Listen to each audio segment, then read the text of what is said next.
વેદ છે ને આપણા એ વર્ષોની લાંબી પ્રોસેસથી લખાયેલા છે. કર્મકાંડ એટલે તમે ઈશ્વર માટે શરીરથી જે પણ કરો ને એ બધું કર્મકાંડમાં આવે. તો વેદ વ્યાસે વેદોની વચ્ચે વ્યાસ ખેંચી વેદોને 4 ભાગમાં વિભક્ત કર્યા એટલે એનું નામ પડ્યું વેદ. વેદ વ્યાસ એનું કર્મ છે. મને કોઈ દી ન સમજાણું, લખો જો વોક્સવેગન ને મારે બોલાવાનું ફોક્સવેગન. મારા બાપને સપનું આવે કે આ વી ને ફ બોલાવાનો છે. હા, એ ઇંગ્લિશ ભાષાનો પ્રોબ્લેમ છે, તમારો વાંક નથી. હો, તમને શીખવામાં તકલીફ થઈ હોય તો જરાય ચિંતા ન કરતા. આપણા મનમાં ગુલામી ગાલવામાં આવી છે કે ઇંગ્લિશ એવી રીતે બોલવાની જે રીતે બ્રિટિશર્સ બોલાવે, હિન્દી એમ જ બોલાવાની જે રીતે એ લોકો બોલાવે. મને એક ફ્રેન્ડ કહે તે એવેટાર જોયું, એવેટાર તો ઓલા કન્ડિશન મૂકી કે તારે જે રાંધવું હોય ની રાંધ, પણ તારે મને જે દેવું હોય ની 2 બ્રેડની વચ્ચે દઈ દે. એટલે હું 2 બ્રેડ વચ્ચે તું મને દઈ દે ને એટલે હું ખાતો જાઉં અને મારી ગેમ નો ડિસ્ટર્બ થઈ. તો હવે ઓલો નવી નવી બધી આઈટમ બનાવી અને 2 બ્રેડની વચ્ચે ભરી અને એને દેવા માંડ્યો. તો એ ખાવાનું પ્રિન્સ ઓફ સેન્ડવિચનું ખાવાનું છે. એટલા માટે 2 બ્રેડની વચ્ચે જે ભરો ને એને સેન્ડવિચ કહેવાય. ધડમાં કઈ લોજિક છે. સંસ્કૃતમાં એટિમોલોજી શું હોય એ કહું તમને. તમે એક શબ્દ સાંભળ્યો છે હૃદય. એના 3 અક્ષર હૃદયના એક ફંક્શન સૂચવે છે. જય હનુમાન જ્ઞાન ગુણ સાગર. પહેલા જ્ઞાન અને ગુણના સાગર છો. જય કપીશ તિહુ પછી કર્મ છે. પેલા જ્ઞાન છે પછી કર્મ. પછી નામ તો બહુ પાછળ આવે, એટલે પાપા ને મમ્મીનું નામ તો બહુ પછી આવશે. પહેલી ઓળખાણ તમારી જ્ઞાનથી છે, બીજી ઓળખાણ તમારી કર્મથી છે. અને પાણીની એટલા કંજૂસ છે શબ્દોના કે કોઈ પણ શ્લોકમાં એનો સાર કાઢ્યા વગર જો એ એક પણ શબ્દ ઓછો કરી દે તો એને એટલી ખુશી થાય કે એના ઘરે કેમ એક છોકરું આવ્યું હોય. નમસ્તે મિત્રો, તમારા લોકોની ઘણા ટાઈમથી ડિમાન્ડ હતી હિસ્ટ્રીના લેક્ચર્સ મૂકવાની, તો એક 3 લેક્ચર હિસ્ટ્રીના ફ્રીમાં મૂકવાના છીએ યુટ્યુબ ઉપર. આજનું આ પહેલું લેક્ચર છે, પ્રાચીન ભારતના ઇતિહાસના સ્ત્રોતો કયા હતા, એમાં વેદ અને ઉપનિષદ ને બધું શું છે, પુરાણ ને એ બધું, એના ઉપર આપણી ભગવાનની દયાથી સારી એવી પકડ છે. તો આજના લેક્ચરમાં વેદ શું છે અને એમના કેટલા ભાગ હોય, કેટલા અંગો હોય, એ બધું લગભગ ડિટેલમાં ડિસ્કસ કરવાની ટ્રાય કરીએ છીએ. તો આશા કરીએ છીએ તમને પસંદ આવશે આજનું લેક્ચર. આપણી બંધારણ લેક્ચર સિરીઝ યુટ્યુબ ઉપર મુકાઈ ગઈ છે, ન જોઈ હોય તો ખાસ જોઈ લેજો. વૈદિક મેથ્સની લેક્ચર સિરીઝ સરની, મારા ફાધરની મુકાઈ ગઈ છે, એ પણ જોઈ લેજો. અને એપ્લિકેશન ઉપર બંને કોર્સીસ આવી ગયા છે, બંધારણના અને વૈદિક મેથ્સના. બાકીના સબ્જેક્ટ્સના કોર્સીસ પણ જલ્દી જ આવી જશે. લેટ શું કામ આવે છે આપણા, એ એકાદો લેક્ચર જોશો તમને ખ્યાલ આવી જશે કે આપણે કઈ ક્વોલિટી મેન્ટેન કરવી હોય છે. એટલા માટે અમારી સ્પીડ થોડીક ઓછી હોય છે.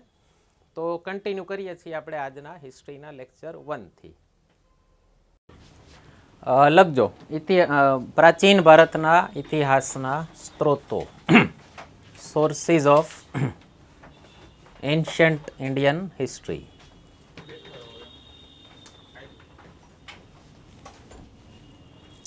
ના, લખવાનું છે. ઇતિહાસના સ્ત્રોતો. શું લાગે છે સૌથી પહેલું કયું નામ આવે? કયા? વેદ. સૌથી પહેલું વેદ. કયા છે 4 વેદ? ક્રમ છે કોઈ એનો ચારેયનો?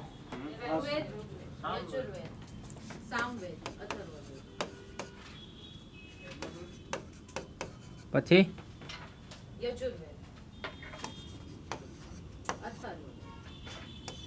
અને એકલું લખવું હોય તો આમ લખાય, ર ઓલો ખોડો ર હલંત વાલો. ઓકે. અને આને વ ની સાથે સંધિ જોડો ત્યારે એ આ થઈ જાય. અને અથર્વ ગણે છે, પણ આ 3 મેઇન ગણાય છે. ખબર છે? સારું કહેવાય. કોઈ પણ તમે શ્લોકમાં સાંભળશો ને તો એમાં 3 વેદ મેઇન કીધા છે. ત્રયી કે છે, ત્રયી. તો એ ત્રયીમાં આ 3 આવે છે. ઓકે. અથર્વ વેદ ગણાય જ છે.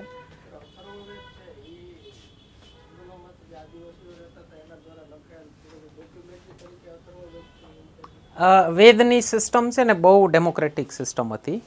અને તમે વેદ એટલે આપણે તો વાંચી શકીએ એટલી સરળ ભાષા નથી. અને મેં મારા એક મિત્ર છે વેદ પાઠી જ છે પોતે, એટલે આખો ઋગ્વેદ આખો કંઠસ્થ છે અને ગુરુકુલમાં ભણેલા છે.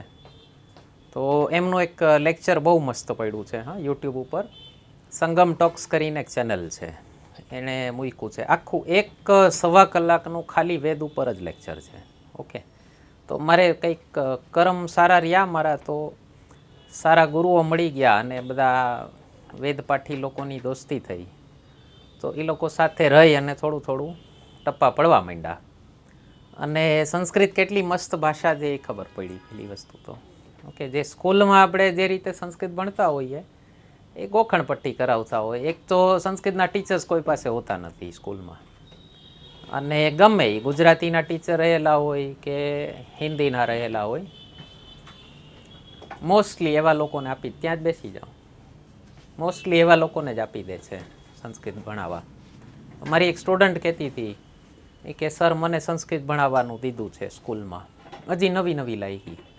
હવે એ છોકરી કંઈક BSc કેમિસ્ટ્રી હતી. તો મેં કીધું તમે કઈ રીતે સંસ્કૃત ભણાવો? તો કે કહી દીધું સ્કૂલેથી ભણાવવાનું. મેં તો પછી હું મારી સ્કૂલના ટીચર આગળ ગઈ કે તમે કેમ ભણાવતા હતા.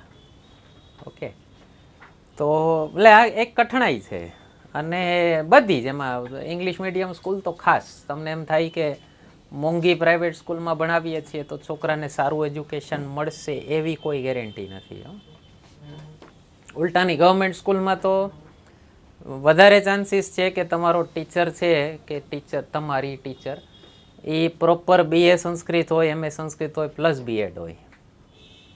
ઓકે, પ્રાઇવેટ સ્કૂલ તો બહુ ખરાબ ખાતું છે. જે રીતે એ લોકો ટીચર્સ પસંદ કરે છે તમે જોઈ લેશો ને તો તમે પ્રાઇવેટ સ્કૂલથી મોહભંગ થઈ જાય તમારો. તો વેદોની સિસ્ટમ બહુ ડેમોક્રેટિક છે. આ પહેલાં જે મારા મિત્ર છે એમનું નામ છે દત્તાત્રેય દેશપાંડે, નહીં દત્તાત્રેય, મને અટક ભૂલાઈ છે, અટક ક્યારે પૂછી નથી. સંગમ ટોક્સ પર પડ્યું છે, લિંક શેર કરી દઈશ તમને. અહીંયા ક્યાંક આવી જશે. અને એમાં એ સિસ્ટમ એવી હતી કે એટલે મેં એમને પૂછ્યું, મેં કીધું વેદોને ટ્રાન્સલેટ કેમ નથી કરી નાખતા? ઓકે, ગુજરાતીમાં, હિન્દીમાં, ભારતીય ભાષાઓમાં. તો એણે કીધું કે અત્યારની જે બધી ભાષાઓ છે ને એને પ્રાકૃત ભાષાઓ કહેવાય. ઓકે, સંસ્કૃત કરતાં જે પછીની ડેવલપ થઈ એ બધી પ્રાકૃત ભાષાઓ કહેવાય. તો એણે કીધું એમાં ભાવ જતો રહે છે, એમાં ભાવ પ્રકટ નથી થતો. તો હજી એ લોકો હજી ખબર નહીં હવે ક્યારેય ભવિષ્યમાં ક્યારેય ટ્રાન્સલેટ થઈ શકે. વેદ કરેલા છે પણ એ પહેલાંવાળું નથી. એમાં ઘણી બધી ગડબડીઓ છે ટ્રાન્સલેશનમાં, ઘણી બધી ઢગલાબંધ. તો બહુ ડેમોક્રેટિક સિસ્ટમ હતી. અને વેદના લેખક કોણ છે ખબર છે? મેં મોદીનું એક પેલું જોયું હતું, હેંગઆઉટ લંડનમાં કર્યું હતું. પ્રસૂન જોશીને ઓળખો ને, પેલા લિરિસિસ્ટ છે ફેમસ, હવન કરેંગે. ઓકે, તો એણે હોસ્ટ કર્યું હતું અને નામ રાખ્યું છે એનું ભારત કી બાત સબકે સાથ. પેલું ટાઉન હોલ ટાઈપ ઇવેન્ટ છે કે બધી જનતા બેઠી હોય અને એમાંથી જેને સવાલ પૂછવો હોય પૂછે. લગભગ 2 કલાકનો ઇવેન્ટ છે, બહુ મસ્ત છે, જોજો. તો એમાં કોઈએ એને પૂછ્યું મોદીને કે આપકે રિટાયરમેન્ટ હોને કે બાદ આપ ક્યાં લેગેસી છોડ કે જાના ચાહેંગે? લેગેસી એટલે વારસો, વિરાસત શું તમે છોડીને જવા માગો છો? તો એણે સામે પૂછ્યું મોદીએ, કિસી को पता है वेद किसने लिखे हैं? तो ऑडियंसમાં બધા કોઈ નહોતી ખબર. પછી ઓલાને પ્રસૂન જોશીને પૂછ્યું, આપકો પતા है किसने लिखे हैं? બોલો કે નહીં. એટલે પ્રસૂન જોશીએ મોદીને પૂછ્યું, આપકો પતા है किसने? नहीं मुझे भी नहीं पता. એટલે ઓલો કે તો अरे यही तो बात है, इतनी महान सभ्यता बना के रख दी, किसी ने लिखने वाले ने अपना नाम नहीं लिखा. जब इतने महान कृति का नाम नहीं पता, मोदी क्या चीज़ है? 50 વર્ષ પછી મોદીને યાદ રાખો ન રાખો, તમને એમ થાય કે નેતા છે આવી વાતો કે ઓકે ચાલો સેકન્ડરી વસ્તુ છે. હું એમાં પોલિટિક્સમાં અત્યારે નથી જવા માગતો. પહેલી વાત, આવી વાત કહેવાવાળો નેતા પણ હજી સુધી જોયો નથી. ઓકે, નહીતર પહેલાં પુરુષોત્તમ રૂપાલા કહેતા હતા ને કે ડંકીના ઉદ્ઘાટન કરેલા છે. હા, અને એમાંય તમે જોયું બાકડામાં લખ્યું હોય યાર, આ બાકડો, આ બસ સ્ટેન્ડની પાર્ટી, બસ સ્ટેન્ડની ખાલી પ્લેટ, તમારા ઘરની બહાર માની લો તમારા એરિયાની પ્લેટ લાગી હોય કે આ જંકશન પ્લોટ છે કે આ અંબિકા ટાઉનશીપ છે, તો એમાંય કોર્પોરેટરનું, એમએલએનું, એમપીનું નામ લખ્યું હોય છે. ઓકે, પ્રધાનમંત્રી થઈને પહેલી સેકન્ડરી વસ્તુ, હું પોલિટિક્સમાં નથી જવા માગતો, મેં મારા વાળું લઈ લીધું. પેલું છે ને દોહો છે, સાર સાર કો ગહી રહે, સાર સાર લઈ લેવાનું આપણે. મેં કીધું વાત કેટલી ઊંચી કીધી કે ભારતમાં કેટલી સારી પદ્ધતિ રહી હશે કે લખનાર પોતાનું નામ લખે જ એ જરૂરી નથી.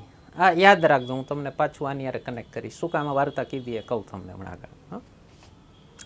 તો હમણાં એક હું ડિસ્કશન જોતો હતો, એક રાઇટર છે સંજીવ સાનિયાલ, બહુ ડેડલી માણસ છે, પ્રધાનમંત્રીની ઇકોનોમિક એડવાઇઝરી કાઉન્સિલનો મેમ્બર છે, આર્થિક સલાહકાર સમિતિનો મેમ્બર છે, એટલે ઇકોનોમિસ્ટ છે, પ્લસ જિયોગ્રાફર છે, પ્લસ હિસ્ટોરિયન છે.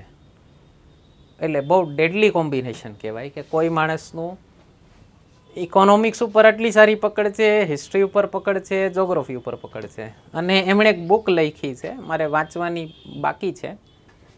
એ બુકનું નામ છે history of geography of India, the land of 7 reverse, એવું નામ છે બુકનું નામ.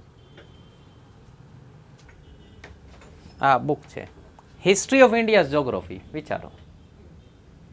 ઓકે, આ રાઇટર છે સંજીવ સાનિયાલ, અને આ એનો ફોટો, તમારે ફોટો જોવો હોય તો. ઓકે, બીજી ઘણી બધી લખી છે, history of Indian ocean.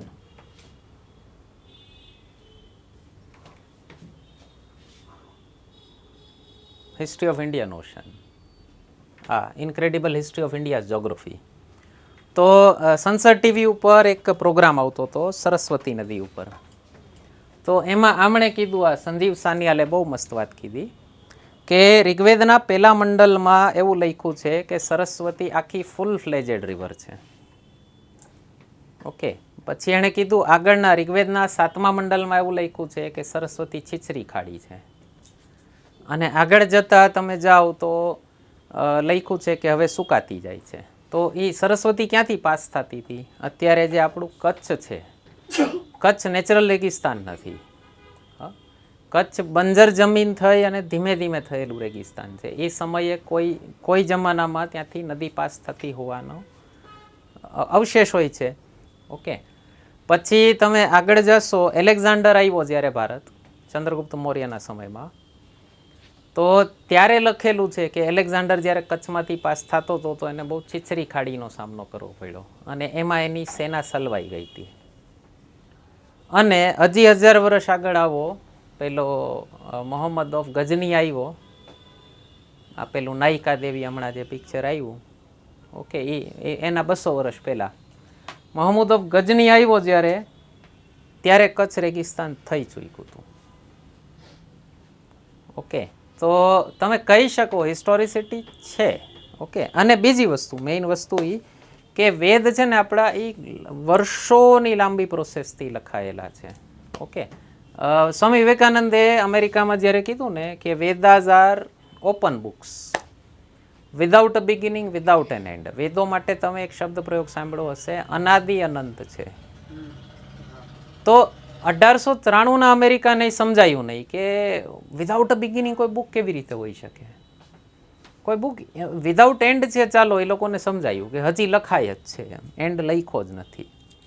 Okay, કે પણ એણે કીધું બુક એવી કેવી હોઈ શકે કે વિધાઉટ અ બિગિનિંગ છે?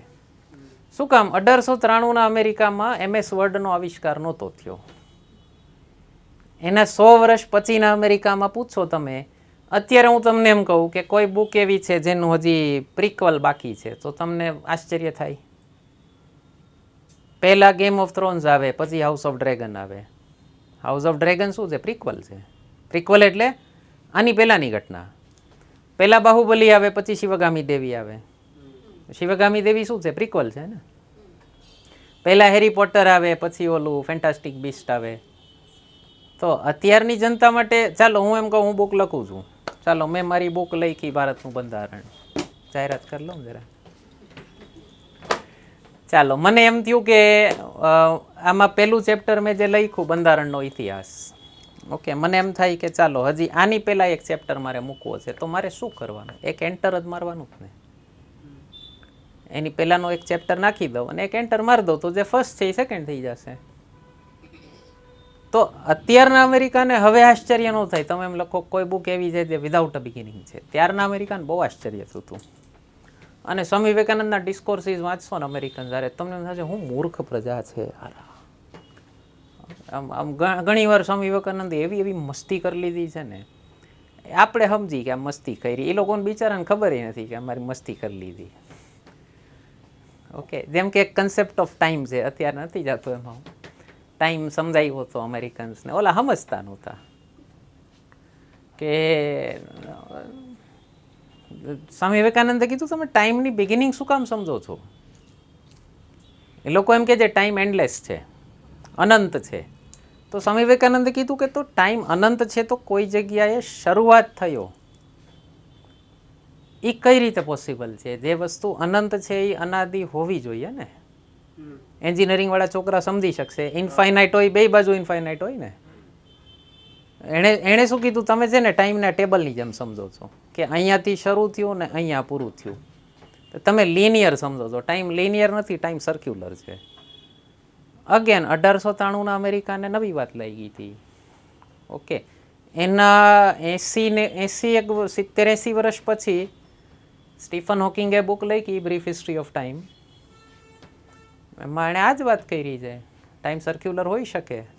અત્યારે ઓલું મલ્ટીવર્સવાળી વાતું ચાલે છે. તો એવેન્જર્સે તો કેટલા કન્સેપ્ટ દીધા.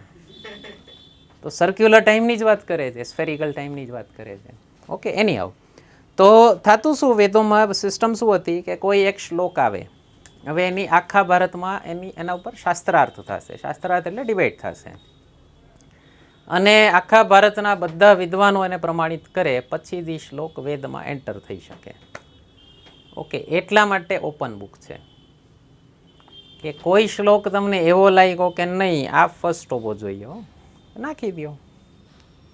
કોઈ શ્લોક તમને એમ લાગે વચ્ચે નાખ્યા જેવો, નાખી દો. પાછળ નાખ્યા જેવો, નાખી દો. તો બહુ ડેમોક્રેટિક સિસ્ટમ છે. અને ઘણી સ્ત્રીઓએ આમાં શ્લોક કન્ટ્રીબ્યુટ કરેલા છે. લોપામુદ્રા છે, પછી ગાર્ગી છે, મૈત્રી છે. ઓકે, ઘણી સ્ત્રીઓએ કન્ટ્રીબ્યુટ કરેલા છે. અરુંધતી છે.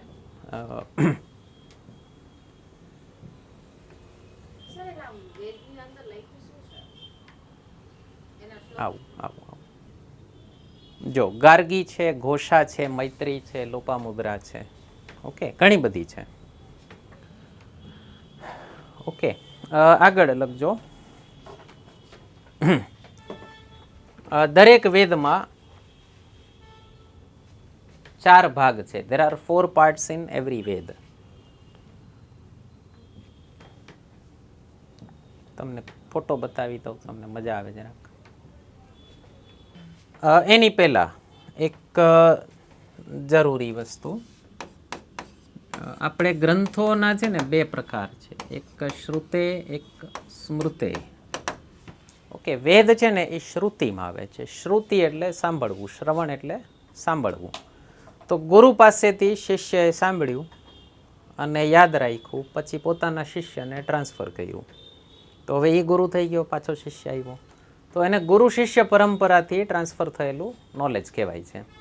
ધોળિયાઓને નહોતું સમજાતું કે આ વસ્તુ પોસિબલ કઈ રીતે થાય, અને વર્ડ ઓફ માઉથથી કોઈ વસ્તુ ફેલાય તો એ કેટલી ફરતી જાય. ઓકે, એટલા માટે આપણા જેટલા ગ્રંથો છે ને એ બધા પદ્ય સ્વરૂપે એટલે લખેલા છે. આપણે ગઈકાલે વાત થઈ ને કે આપણા બધા ગ્રંથો કવિતા સ્વરૂપે લખેલા છે. અને એ લોકોને એમ થયું બ્રિટિશને કે કવિતા સ્વરૂપે લખાયું હોય તો કાલ્પનિક જ હોય, તો રિયાલિટી કઈ રીતે હોઈ શકે? કવિતા સ્વરૂપે શું કામ લખ્યું છે? યાદ રાખવું સહેલું પડે. હું તમને એમ કહું, તમને કેટલા પિક્ચરના ડાયલોગ યાદ છે? તમારું ફેવરિટ પિક્ચર હોય, તમે 50 વાર જોયું હોય, અને એકાદો સીન પ્લે કરું ને તમારે ભૂલ્યા વગર તમારો ફેવરિટ સીન હોય, ચાલો કિત્તે આદમી છે, તો લગભગ બધાયનો ઘણી વાર જોયેલો સીન હોય જ છે. હા, તો તમે વિધાઉટ મિસ્ટેક થોડી વર્ડ ટુ વર્ડ બોલી શકો. શું કામ? એ ગદ્ય સ્વરૂપે છે, પ્રોઝ ફોર્મેટમાં છે. ગીત કેટલા યાદ હશે તમને? મિનિમમ 50 તો દરેક માણાને યાદ હોય જ ને. શું કામ યાદ છે? કોણે ગોખાવ્યા? કયો દી મને? કોઈ નહીં. પદ્ય સ્વરૂપ હોય યાદ રહી જાય ઇઝીલી. બીજી વસ્તુ એને યાદ રાખવાની આખી સિસ્ટમ છે. વેદોમાં એવું કહે છે કે પહેલાં યાદ રાખો પછી મતલબ સમજો. હમણાં બહુ મસ્ત સિસ્ટમ છે, બતાવું તમને હમણાં. તો વેદ છે ને એ શ્રુતિમાં આવે છે અને સ્મૃતિ બીજા ટાઈપનો ગ્રંથ છે. સ્મૃતિ એટલે યાદ રાખી અને લખી લીધું, સ્મૃતિ એટલે યાદ. તો યાદ રાખીને લખી લીધું એને કહેવાય સ્મૃતિ. તો જે પુરાણો છે એ સ્મૃતિમાં આવે છે. ચાલો હું પાછો આવું ઓલામાં. હા, દરેક વેદમાં 4 ભાગ છે. એક પહેલો છે સંહિતા. ગુજરાતી લખું? વચાય છે ભાઈ? પહેલો છે સંહિતા. એનો મતલબ થાય કોડિફિકેશન, ભેગું કરેલું. ઓકે, બધા જે શ્લોકો છે ભેગા કરેલા એને કહેવાય સંહિતા.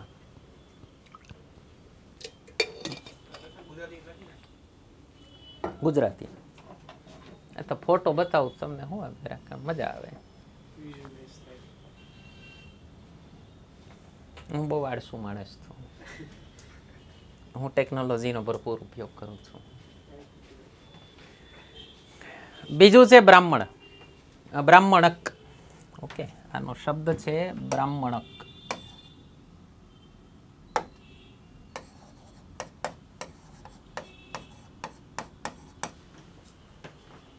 બ્રાહ્મણક એમાં વેદોનો કર્મકાંડ ભાગ છે. કર્મકાંડ પોર્શન. કર્મકાંડ એટલે તમે ઈશ્વર માટે શરીરથી જે પણ કરો ને એ બધું કર્મકાંડમાં આવે. જેમ કે પૂજા કરો, હવન કરો, ઓકે, નાળિયેર ચડાવો, દૂધ ચડાવો, દીવા બત્તી, ઓકે, એ બધું કર્મકાંડનો પાઠ થયો. વ્રત કરો, ઓકે. તો વેદોમાં ડિટેલમાં કીધું છે આખું. ઓકે, આ અંગ્રેજોની આ એક તકલીફ છે. હવનનું કરી નાખે સેક્રિફિશિયલ રાઈટ. ઓકે, હવન યજ્ઞ એટલે કંઈક સેક્રિફાઈસ કરવાનું છે. પછી તમે કાંઈ પણ જે પણ સેક્રિફાઈસ કરો એ લોકોને બિચારાને હું બિચારા માંસાહારી રહ્યા ને એને પહેલાં બલિ દેખાય. એટલે સેક્રિફાઈસનો મતલબ કર્યો જાનવર, બલિ. ઓકે, એમાં ઘણા વિદ્વાનોના અલગ અલગ મત છે. હું એમાં અત્યારે નથી જવા માંગતો. તો આ બ્રાહ્મણક એટલે કર્મકાંડ. ઓકે, બ્રાહ્મણોમાં એક કહેવત છે કે બ્રાહ્મણિયું શીખી લ્યો ને તો પેટ્યું રડી જાય. સાંભળી છે ને? હવે કેવા મતલબ મને એમ થાય કે પોતે બ્રાહ્મણ, પ્રાઉડ બ્રાહ્મણ, અને પોતાની વસ્તુનું નામ આવું કરી નાખે. બ્રાહ્મણિયું શીખી લ્યો તો પેલા ભાઈ વ્યવસ્થિત બોલો. પાછા ખબર ન હોય. હમણાં એક છોકરો આવતો હતો, એના પપ્પા કરે છે કર્મકાંડ. હે, તું શું બ્રાહ્મણિયું એટલે શું એ નથી ખબર. એટલે કેટલી ઉદાત્ત પરંપરા છે યાર, જાણો તો ખરા. શું કામ એને હીન દ્રષ્ટિથી જોવો છો? ત્રીજો ભાગ છે અરણ્યક.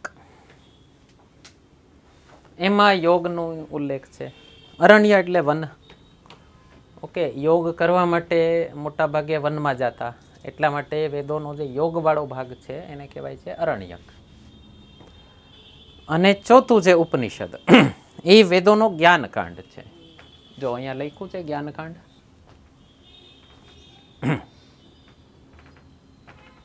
ઓકે, ઉપ એટલે થાય બેસવું, નિષદ એટલે થાય નિકટ. ગુરુની પાસે બેસી અને જાણવા મળ્યું જે જ્ઞાન એ થયું ઉપનિષદ. ઓકે, અને તમને કોઈ એમ કે ભારતમાં લખવાની પરંપરા નહોતી, ઓકે, ભારતીયોએ ડોક્યુમેન્ટેશન નથી કર્યું, તો સાહેબ એને અધૂરી જાણકારી હશે. 108 ઉપનિષદો અત્યારે જાણકાર છે. ઓકે, અને અત્યારે જેની ટ્રાન્સલેશન જેનું અવેલેબલ છે એવા 11 ઉપનિષદ છે. ઓકે, મેઇન 9 પ્રધાન 9 ઉપનિષદ કહેવાય છે. ગીતા પ્રેસે એક બુક છાપેલી છે, ઈશાદી 9 ઉપનિષદ, એવું એનું ટાઇટલ છે. ઓકે, તો પ્રધાન 9 કહેવાય છે. વધારે પ્રચલિત છે 11. જે હજી વધુ એટલે એનાથી થોડાક ઓછા છે એ છે 108. તમે જે પેલા કોઈ ગુરુઓના સાંભળ્યા હોય ને, શ્રી 108. હા, એ 108 મીન્સ જેને 108 ઉપનિષદ કંઠસ્થ છે. પછી પોતાની જાતે ક્વોલિફિકેશન વધારવા માટે શ્રી શ્રી ને શ્રી શ્રી શ્રી ને પછી શ્રી શ્રી 1008. હવે 1008 શું છે એ મને નથી ખબર. 108 ઉપનિષદ 10 વાર વાંચ્યા કે ઓકે મને નથી ખબર.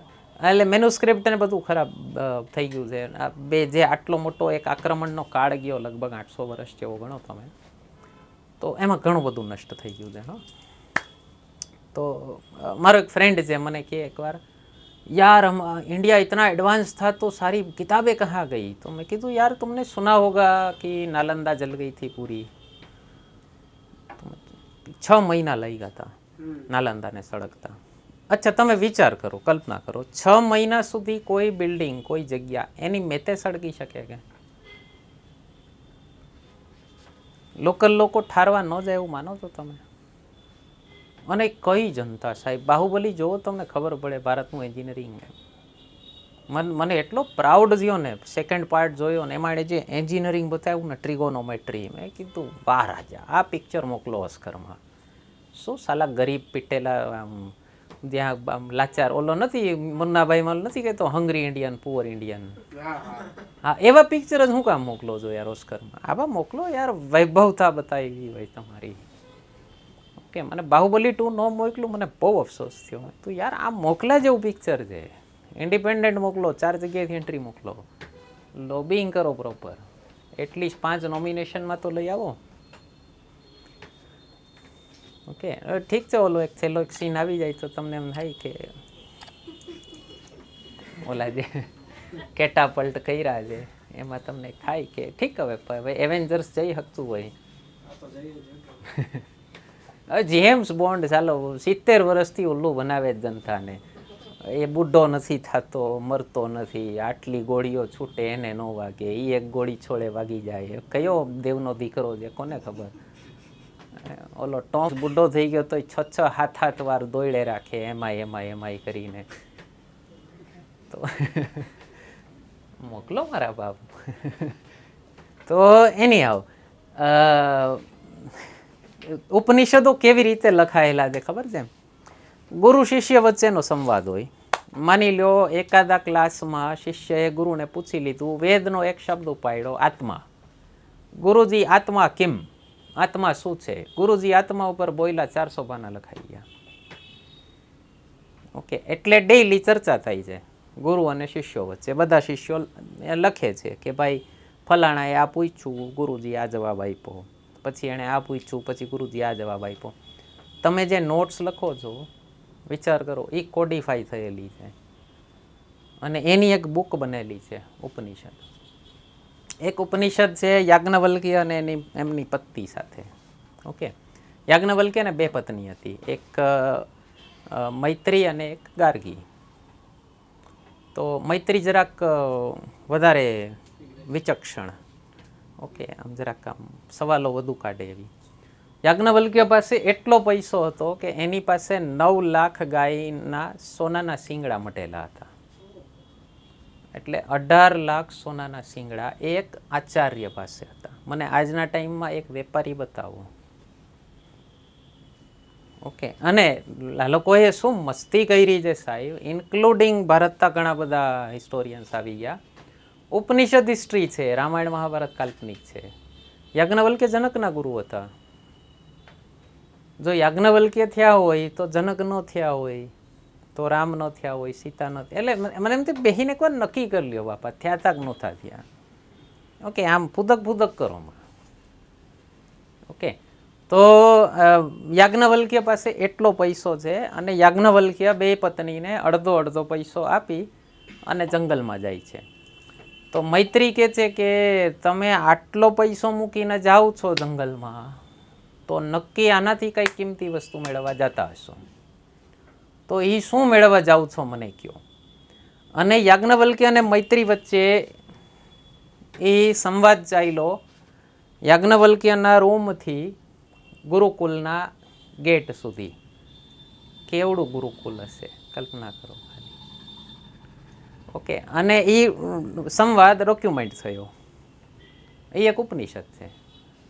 પતિ પત્નીના સંવાદો લખેલા છે. ક્યાં, કયા ઘરમાં, આજના ભારતમાં કે આજના અમેરિકામાં કયા ઘરમાં પતિ પત્નીના સંવાદ ડોક્યુમેન્ટ થાય છે? ઓકે, એક બીજો ઉપનિષદ છે, પિતા પુત્ર વચ્ચેનો સંવાદ છે, પિતા ગુરુ છે, પુત્ર શિષ્ય છે, ડોક્યુમેન્ટેડ છે. બાપ દીકરા વચ્ચે ઘરમાં જે વાત થાય છે એ લખેલી છે ડાયરી તરીકે, પછી ઉપનિષદ થઈ ગયો. ઓકે, એટલે ડોક્યુમેન્ટેશન ખૂબ થયું છે, એવું ન વેમમાં રહેતા. હા, ઓકે. તો આ ઉપનિષદ છે ને એ જ્ઞાનકાંડ છે, અને જેટલી પણ ગીતા છે, આપણે પેલું એક ગીતા જયંતિવાળા લેક્ચરમાં વાત થયેલી છે, તમને જોવાનું કીધું છે, જોઈ લીધો છે? હા, જોઈ લીધો. કંઈ તો એમાં વાત થયેલી છે, ગીતા કેને કહેવાય, જેમાં બધામાં ઉપનિષદોનો સાર હોય. શું કામ? વેદોનો સાર છે ઉપનિષદમાં, ઉપનિષદોનો સાર જે પણ બુકમાં થયો એ બધી ગીતા છે. ઓકે, ભગવાનના મુખથી નીકળી એટલે ભગવદ્ ગીતા. ઓકે, જેમાં શિવના મોઢેથી નીકળી તો શિવ ગીતા, વ્યાદના મોઢેથી નીકળી તો વ્યાદ ગીતા. ઓકે, ચાલો આગળ હાલીએ. લખજો આગળ. દરેક વેદોના 6 અંગ છે. There are 6 organs of each Veda. લખજો. દરેક વેદના 6 અંગ છે. There are 6 વેદાંગ્સ. સૌથી પહેલો અંગ છે શિક્ષા. એને કહેવાય ફોનેટિક્સ. નથી દેખાતું? શિક્ષા એને કહેવાય છે ઇંગ્લિશમાં ફોનેટિક્સ. ઇંગ્લિશમાં એક કન્સેપ્ટ છે. શું છે લિટરેચરવાળા? ફોનેટિક એટલે શું થાય? એને ફોનેટિક્સ કહેવાય. ઇંગ્લિશમાં લેટિન વર્ડ છે ફોનો. ફોનો એટલે સાઉન્ડ. ઓકે, તમે જોજો જે પણ વસ્તુ સાઉન્ડ સાથે રિલેટેડ છે એમાં ફોન વર્ડ હોય છે. માઇક્રોફોન. માઇક્રોફોન એટલે શું? અવાજના સૂક્ષ્મ તરંગોને ગ્રહણ કરે અને લાઉડ સ્પીકરના માધ્યમથી પહોંચાડે.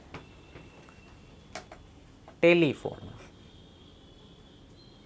ટેલિફોન એટલે અવાજને ટેલી તરંગોથી ગ્રહણ કરે અને ટેલી તરંગોથી તમારા સુધી પહોંચાડે.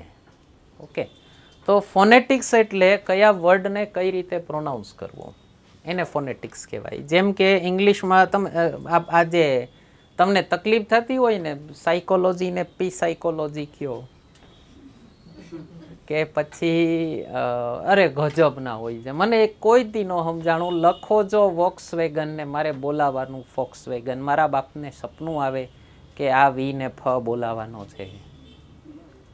હા, એ ઇંગ્લિશ ભાષાનો પ્રોબ્લેમ છે, તમારો વાંક નથી. હો, તમને શીખવામાં તકલીફ થઈ હોય તો જરાય ચિંતા ન કરતા.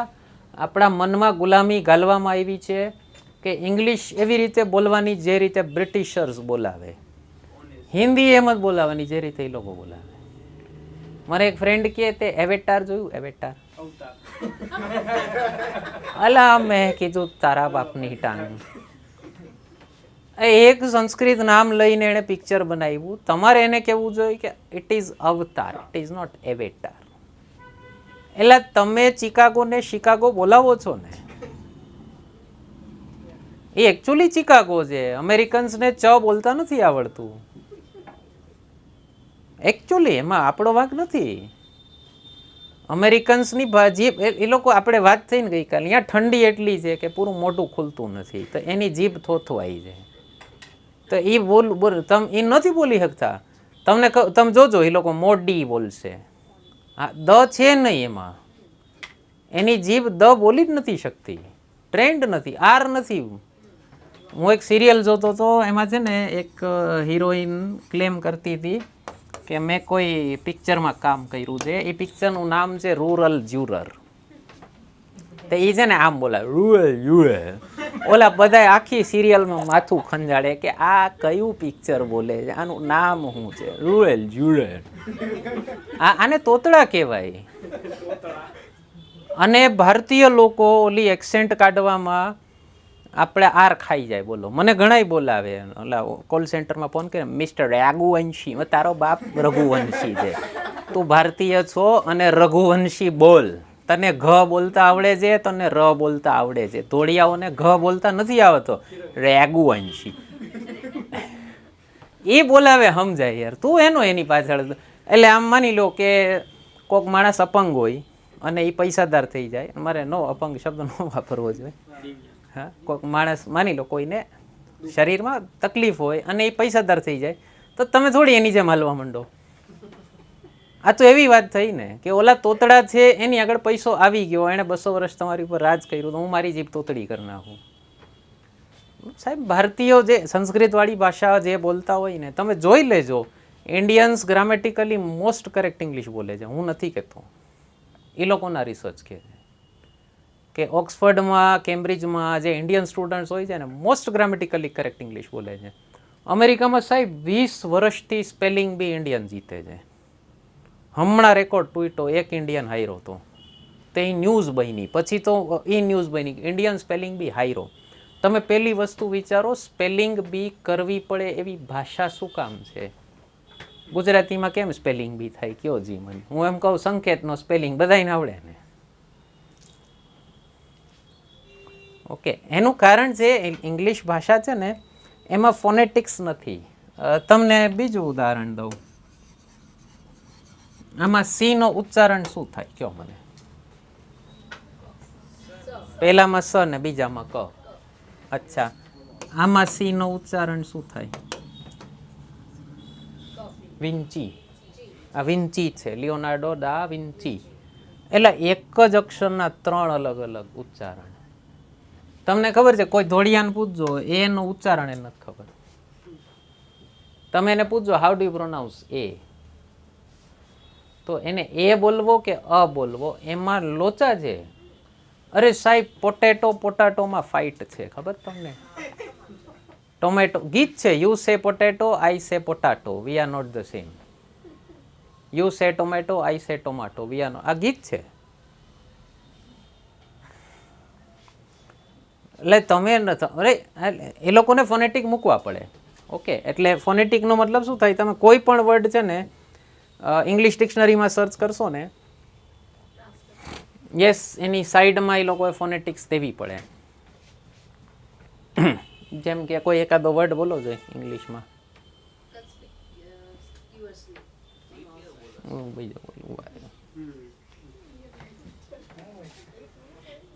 જેમ કે એજ્યુકેશનનું પ્રોનાઉન્સિએશન શું થાય?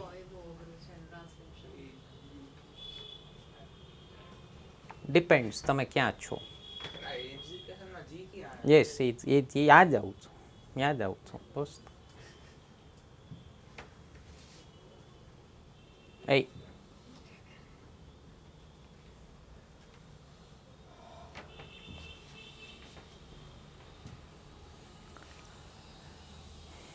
જો તમે કોઈ ડિક્શનરીમાં ખોલશો ને, હા, જો તમે કોઈ ડિક્શનરીમાં ખોલશો ને એજ્યુકેશન, તો એ લોકો છે ને, જો આ જે વસ્તુ છે ને, એને કહેવાય ફોનેટિક્સ. આ યુકે છે. ઓકે, ઈ ડી ઝે અથવા ઈ ડી જે, અને યુએસએમાં એમાં જે નથી આવતો, એમાં ખાલી ડી જ આવે છે. તો આને ફોનેટિક્સ કહેવાય. આને બોલાવવું કેમ ને, એને ફોનેટિક્સ કહેવાય. ઓકે, એમાં અલગથી જરૂર પડે છે. અહીંયા આપણે કયા ફોનેટિક્સની વાત કરીએ છીએ? વેદોમાં. મેં તમને કીધું કે ગુરુ શિષ્ય પરંપરાથી શ્રુતેવાળી પદ્ધતિથી કેરી ફોરવર્ડ થયેલું છે. તો તમે કોઈ વૈદિક રીતિથી ભણેલો બ્રાહ્મણ હશે ને, એના શ્લોક સાંભળશો ને, બહુ ચોખ્ખા ઉચ્ચારણ કરે. અને એ લોકો છે ને, ઉચ્ચારણ ઉપર સૌથી વધુ ભાર આપે. એટલે આપણે મૃત્યુંજય મંત્ર સાધારણ રીતે બોલી જઈએ ને, તમે યુટ્યુબ પર સર્ચ કરજો, ઘણા વૈદિક બ્રાહ્મણોના રિસાઇટેશન્સ પડ્યા છે, કાશીના બ્રાહ્મણોના રિસાઇટેશન્સ પડ્યા છે.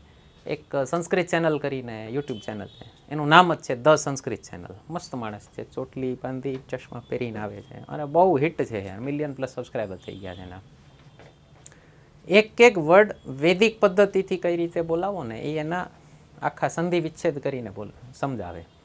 તો ક્યાં પોઝ લેવાનો, ક્યાં નહીં લેવાનો, તો એને કહેવાય ફોનેટિક્સ. અને સામવેદ છે ને, એનો શબ્દ જ સામ છે. સામ ઉપરથી જ સોંગ આવ્યું છે. ઇંગ્લિશનું જે સોંગ વર્ડ છે એ આના ઉપરથી જ આવેલો છે. યસ, તો સામવેદનો મતલબ જ છે ગાય અને કહી શકો એવો વેદ. તો મેં આપેલા જે વૈદિક વેદપાઠી મિત્રો છે મારા, એની પાસેથી મેં સાંભળ્યું, મેં વેરીફાઈ નથી કર્યું, કે સામવેદમાં એ લોકો મતલબ શીખડાવતા જ નથી. એ લોકો એવું કહે છે કે તમે સાચા પ્રોનાઉન્સિએશન સુધી પહોંચી જશો એટલે મતલબ તમને અંદરથી મેતે મેતે સ્પષ્ટ થશે. Okay, that is called phonetics. Okay, એટલે ફોનેટિક્સ ઉપર સૌથી પહેલો ભાગ શું કામ છે, આખી કથા શું કામ કરું છું, હું તમને ગોખાવું છું, મારી ગોખાવાની રીત આ છે. વેદ શીખવાનો પહેલો સ્ટેપ શું છે, સાચું ઉચ્ચારણ. ઉચ્ચારણ મીન્સ શિક્ષા. ઓકે, એ છે ફોનેટિક્સ. બીજું છે વ્યાકરણ, તો ખ્યાલ જ છે દરેક વેદમાં વ્યાકરણ છે. ત્રીજું છે છંદ. છંદ તમે ગુજરાતીમાં ભણશો, સર ભણાવશે, બહુ સરસ ભણાવે છે. મીટર હોય દરેક અક્ષરનો. તમે જૂના કવિઓ જોશો ને તો એ લોકોનો પ્રાસ તૂટતો ન હોય, તમે જોજો. અને નવા કવિઓ લખશે ને તો એક તો કિલોમીટર લાંબી લાઈન હોય. ઓલા નવી નવાઈના ઓલા તમારો ફ્રેન્ડ જે ગાલિબના નામે શાયરી મોકલતો હોય, એની શાયરી વાંચશો તો તમને ખબર પડી જશે કે આમાં ધડ માથાનો પ્રાસ નથી ક્યાંય. ઓકે, ઘણાને હોય ને બીમારી, શાયરી લખતા હોય પછી બીક હોય કે મારું નામ લખીશ તો કોઈ વાંચશે નહીં, એટલે નીચે ગાલિબ, હરિવંશરાય બચ્ચન. ઉર્દુમાં કેટલી શાયરી ઉપર જો હરિવંશરાય બચ્ચનના નામે. ઓલા બિચારે કોઈ દી લખ્યું નથી, ઓલા બિચારે નથી લખ્યું એને. એની તમે હિન્દી કવિતા વાંચજો સાહેબ, તમે આમ આમ ધ્રુજી જાશો. इस पार प्रिय मधु है तुम हो, उस पार न जाने क्या होगा. તમે વાંચશો કવિતા, તમને એમ ઓહો શું ઇન્ટેન્સ ફિલિંગ છે. ઓકે, એની આવ છંદ એટલે એ મીટર હોય કે શીખડાવે. પછી છે નિરુક્ત. નિરુક્ત એટલે ઇટીમોલોજી. ઇટીમોલોજી શું થાય, લિટરેચર ભણાવ્યો જી? નહીં નહીં, મતલબ નહીં.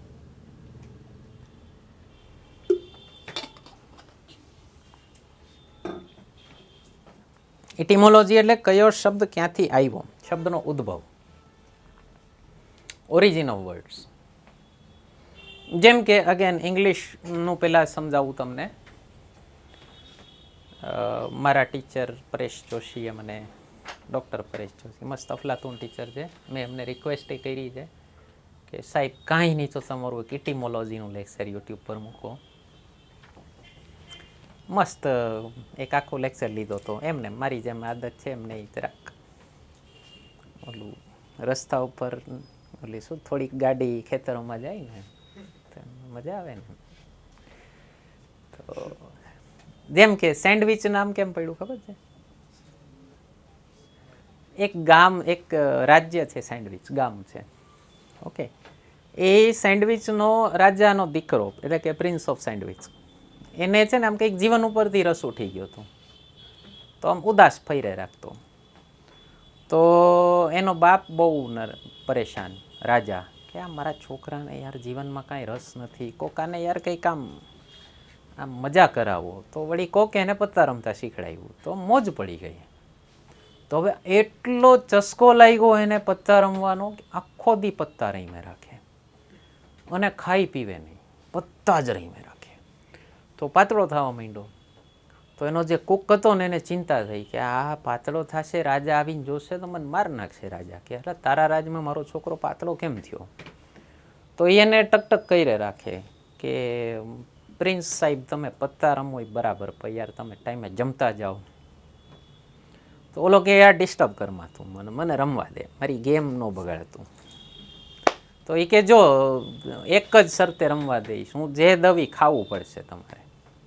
તો ઓલા કન્ડિશન મૂકી કે તારે જે રાંધવું હોય ની રાંધ, પણ તારે મને જે દેવું હોય ને બે બ્રેડની વચ્ચે દઈ દે. એટલે હું બે બ્રેડ વચ્ચે તું મને દઈ દે ને એટલે હું ખાતો જાઉં અને મારી ગેમ નો ડિસ્ટર્બ થાય. તો હવે ઓલો નવી નવી બધી આઈટમ બનાવી અને બે બ્રેડની વચ્ચે ભરી અને એને દેવા માંડ્યો. તો એ ખાવાનું પ્રિન્સ ઓફ સેન્ડવિચનું ખાવાનું છે, એટલા માટે બે બ્રેડની વચ્ચે જે ભરો ને એને સેન્ડવિચ કહેવાય. ધડ માથાનું કંઈ લોજિક છે? સંસ્કૃતમાં એટિમોલોજી શું હોય એ કહું તમને. તમે એક શબ્દ સાંભળ્યો છે હૃદય, એના ત્રણેય અક્ષર હૃદયના એક એક ફંક્શન સૂચવે છે. હ એટલે હરતી, દ એટલે દદાતી, ય એટલે યાતિ. હૃદય શું કરે છે? લોહીને ખેંચે છે, હરતી ખેંચે છે. દ એટલે દદાતી આપે છે પાછું, અને 1 સેકન્ડ માટે, 1 ક્ષણ માટે પોતાની અંદર સાચવે છે, યાતિ. તો પ્યોરિફાઈ કરી, અને એટલે તમે વિચાર કરો કેટલો સાયન્ટિફિક શબ્દ છે. એ વર્ડ લખવાવાળાને ખબર હશે કે હાર્ટને 2 ટાઈપની અલગ અલગ નસ જોડાયેલી છે. એકને નસ કહેવાય, એકને ધમની કહેવાય, એકને આર્ટરી કહેવાય, એકને વેઇન કહેવાય, અને બ્લડ એને પ્યોરિફાઈ કરીને આપે છે. એ હૃદયનું અપભ્રંશ થયું હાર્દ. લગ્નની સિઝનમાં તમે વાંચ્યું હશે, ફલાણા પરિવાર તમારું હાર્દિક સ્વાગત કરે છે. હાર્દિક એટલે હૃદય પાથરીને સ્વાગત કરીએ છીએ. એ હાર્દનું અપભ્રંશ થયું હાર્ટ. હા, હવે તમે એ હાર્ટ બોલવાવાળી પ્રજાને પૂછજો કે હાર્ટને હાર્ટ શું કામ કહેવાય, એમની ખબર હોય. હૃદય બોલવાવાળી પ્રજાને પૂછો કે હૃદયને હૃદય શું કામ કહેવાય, સાહેબ વિસ્તારમાં તમને, મેં તો બહુ શોર્ટમાં કીધું. અને મને છે ને આ માથું પીટવાનું મન થાય, આ ભારતની પ્રજા હાર્ટ બોલવામાં પોતાની જાતને મોડર્ન અનુભવે. તમે કોઈને એમ કહો ને કે તે આ બોલ્યું ને મને હૃદયમાં ઝટકો લાગ્યો, હસશે ને. તમે કહો મને હાર્ટમાં બહુ તકલીફ થઈ, ઓ બિચારો સ્માઇલી મોકલશે. ઓ ઈ મોલી રોતા.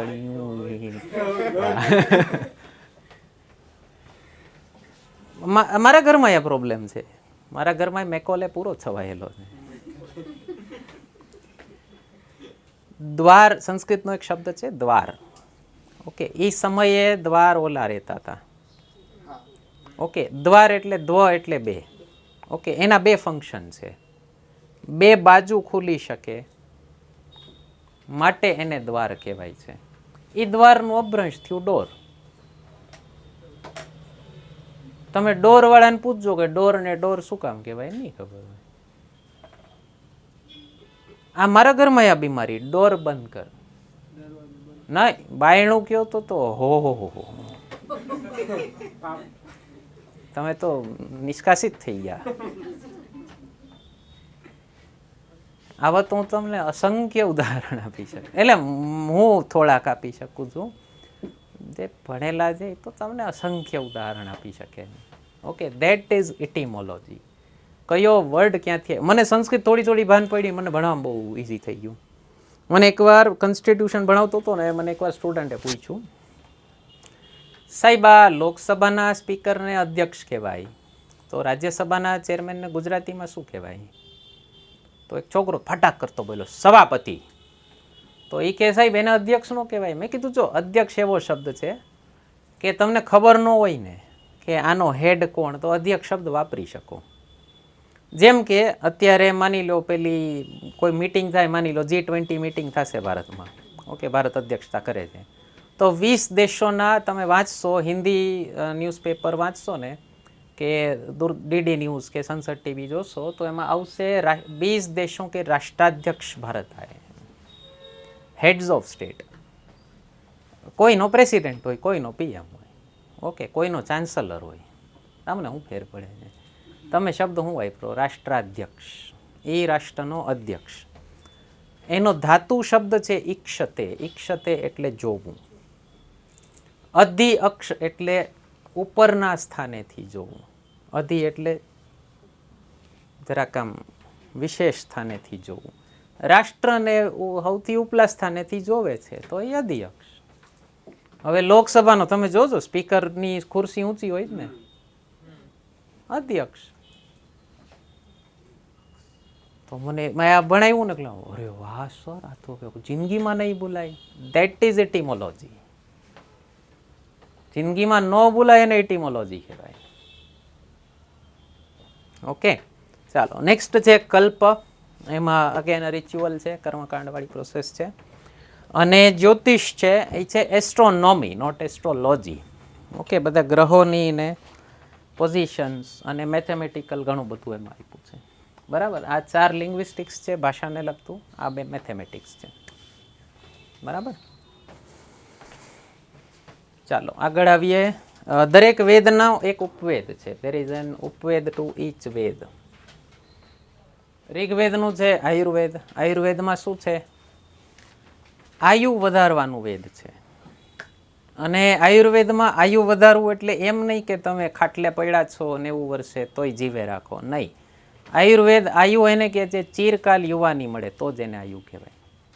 80 વર્ષે યુવાનની જેમ મરો, એ આયુર્વેદ એને આયુષ્ય કહે છે. આયુર્વેદ ઓલા ખખડધજ આ જે અમેરિકન સિસ્ટમ છે કે ખાટલે પડ્યા છે બાપુજી, કાંઈ ભાન નથી, નાય તોય જીવાડો. ભાઈ તો હું કામ બિચારાને જીવાડો છો? એને તો પૂછો કોકથી કે તમારી કચરપટ્ટી કોક આવીને સાફ કરી જાય છે અને એ ન આવે ત્યારે તમે એમાં ને એમાં પડ્યા રહ્યો છો, તો એ તમે પસંદ કરશો? એવા આયુષ્યનું શું મતલબ છે? સદગુરુ બહુ મસ્ત વાત કીધી. અમેરિકા $3 ટ્રિલિયન દર વર્ષે હેલ્થ એક્સપેન્સીસમાં ખર્ચ કરે છે અને એમાંથી એણે કીધું બહુ સાઇઝેબલ પોર્શન જિંદગીના છેલ્લા વર્ષમાં જાય છે. શું કામ? બસ જવું નથી. આને થોડી આયુષ્ય કહેવાય. આયુર્વેદનો કન્સેપ્ટ છે નિત્ય નિરોગી રહેવું. એવી કોઈ દવા નથી હો નિત્ય નિરોગી રાખે એવી, લાઈફસ્ટાઈલ એવી કરવાની છે કે નિત્ય નિરોગી રહીએ. યજુર્વેદનો ઉપવેદ છે ધનુર્વેદ, જેમાં બધા આર્મ્સ વિશે છે. આના 2 ઋષિ છે રાઇટર, આયુર્વેદના ચરક અને સુશ્રુત. ધનુર્વેદના વિશ્વામિત્ર.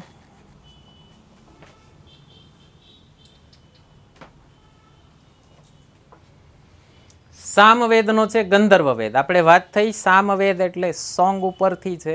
ગંધર્વ વેદમાં છે તમારું બધું જેટલું પણ નૃત્ય કયો, ગાયન કયો, મ્યુઝિક કયો, અભિનય કયો, એ બધું એમાં આવે.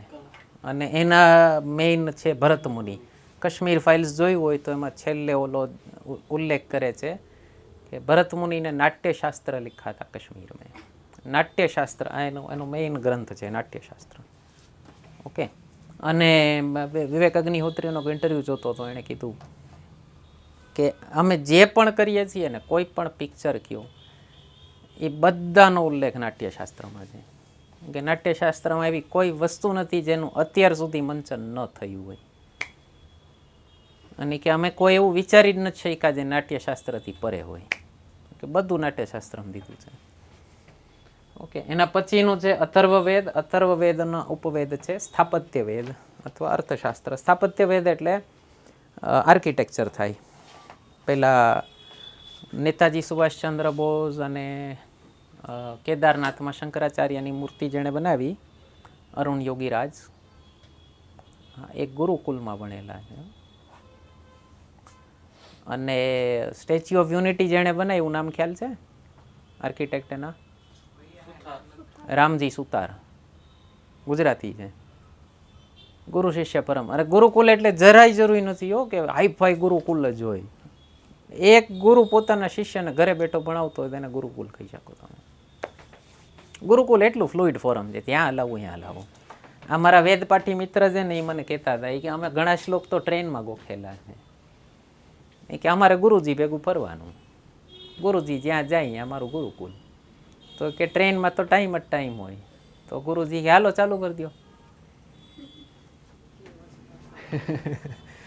ઓકે. અરે એ લોકો અમદાવાદમાં એક ગુરુકુલ ખોલ્યું છે હાઈફાઈ ઓલા સોસાયટીમાં. તો 5 વાગ્યામાં ઉઠીને હવન કરે, અરણીથી અગ્નિ સળગા પ્રગટાવે અને 5 વાગ્યામાં મંત્રોચ્ચાર કરે. ઓલા કોલોનીવાળાએ ફરિયાદ કરી, હવારમાં હું મંત્રોચ્ચાર જામ. અરે મેં કીધું એ બાને આપણે ઉઠાઈ જાય.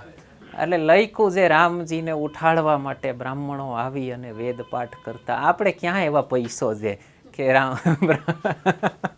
રોજ બ્રાહ્મણોને કહો કે મારા ઘરે આવીને મને ઉઠાડજો. તમને મફતમાં વેદ પાઠ સાંભળીને ઉઠાઈ જાય. અને નાલાયકો અતિ પાપ કરેલા લોકો હશે. એની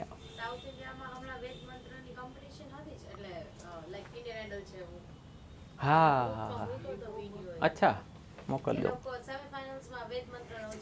મોકલજો. ચાલો, વેદ પછી આવે છે સ્મૃતેમાં આવીએ. 2 ગ્રંથ કહેવાય છે આદિ પુરાણ, અથવા એને ઇતિહાસ પણ કહેવાય છે. આદિ પુરાણ.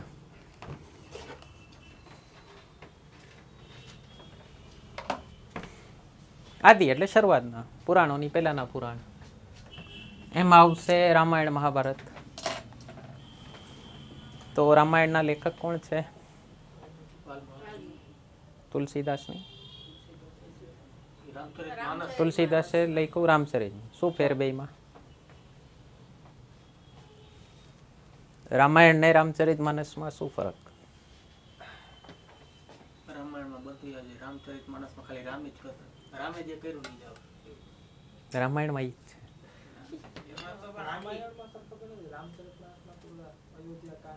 એ ઓલામાં ઈ છે. એમાં એકમાં રામનું વ્યક્તિત્વ અને એકમાં અરે વાહ રાજા, જવાબ કોરો નહીં મૂકવાનો.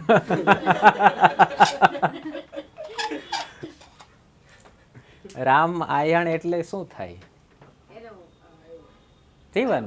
જીવન એ જ થાય. ઓલી સંસ્કૃતમાં છે, આ હિન્દીમાં છે, અવધીમાં છે.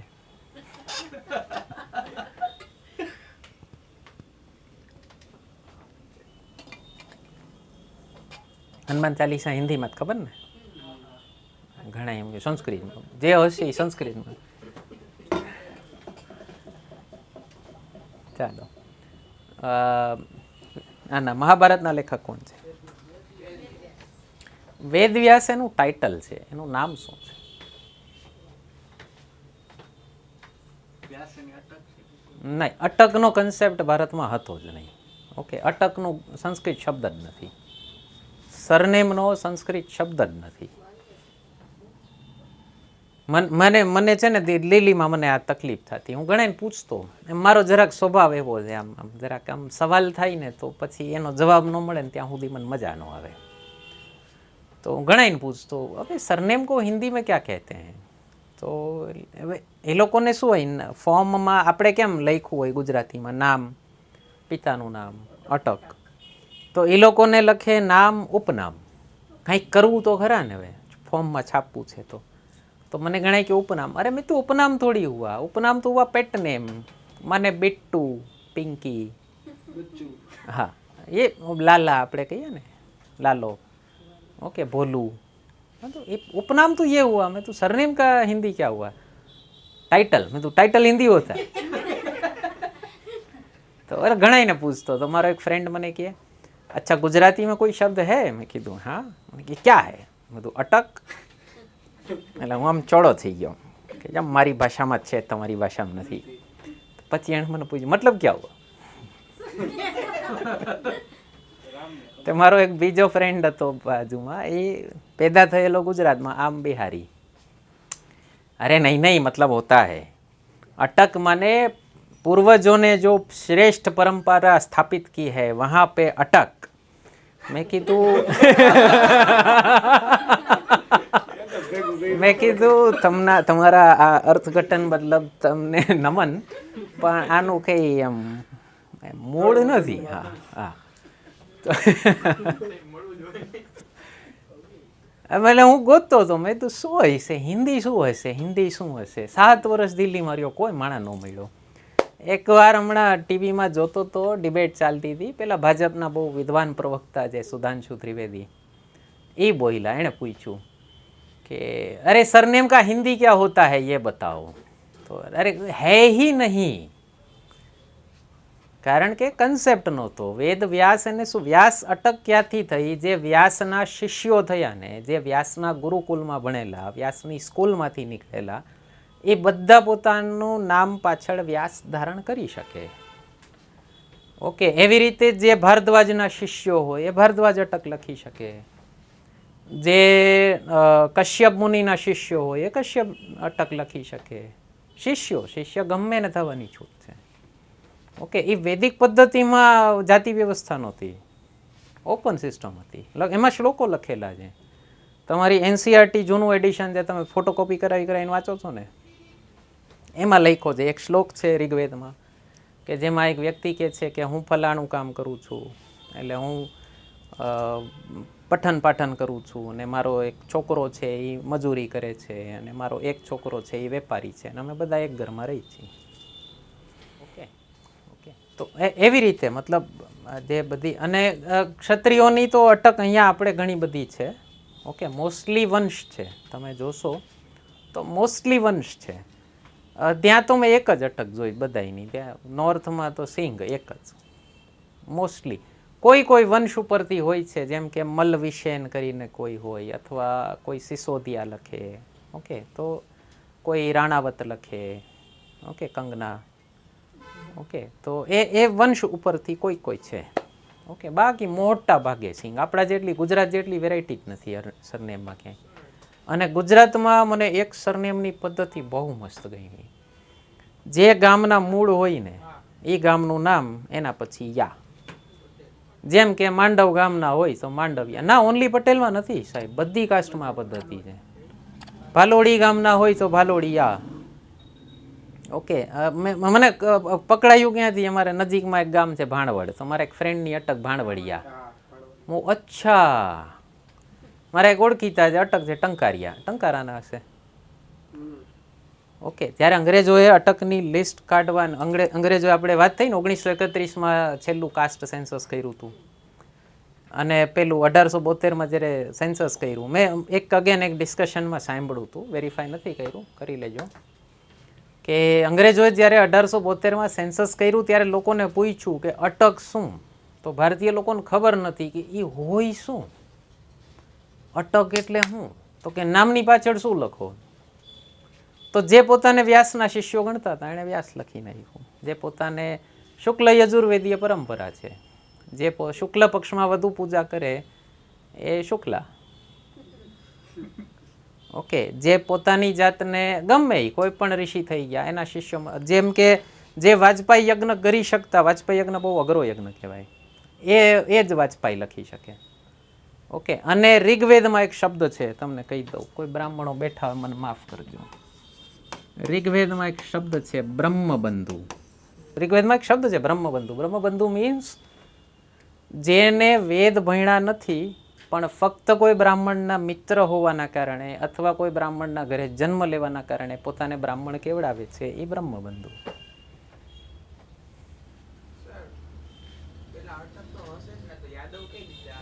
યાદવ વંશ છે, યદુ વંશ છે. યદુ વંશનું અપભ્રંશ થયું યાદવ. હા, એ જ પૂછું છું. વેદવ્યાસનું નામ કયો મને, પછી હું તમને કહું એનું નામ વેદવ્યાસ કેમ પડ્યું. એમનું નામ છે કૃષ્ણદ્વૈપાયન. એમનું નામ એકચ્યુઅલી કૃષ્ણ જ છે.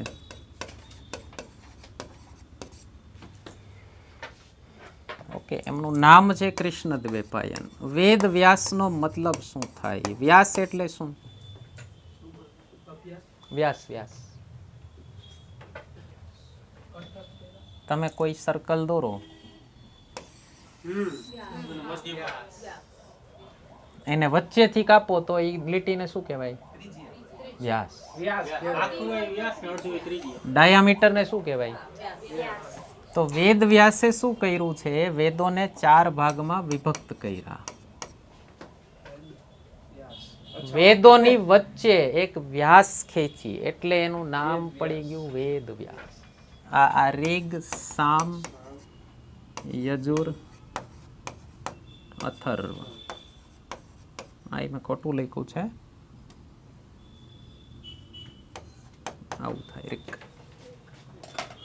એનો સંધિ જોડો ત્યારે ઋગ થાય. તો વેદ વ્યાસે વેદોની વચ્ચે વ્યાસ ખેંચી, વેદોને 4 ભાગમાં વિભક્ત કર્યા એટલે એનું નામ પડ્યું વેદવ્યાસ. વેદવ્યાસ એનું કર્મ છે, ઓકે. હવે આવું શું કામ જરૂર પડી? આપણે વાત થઈ વેદાસ આર ઓપન બુક્સ, તો એમાં છૂટ હતી, એડ કરવું હોય એ કરો. તો શ્લોક એડ થતા ગયા. પછી એટલા શ્લોક થઈ ગયા કે એટલા બધા શ્લોક કોઈ એક માણસ માટે યાદ રાખવા પોસિબલ ન થયા. અને બીજું તકલીફ શું થઈ? સ્પેશિયલાઇઝેશનનો સ્કોપ ન રહ્યો.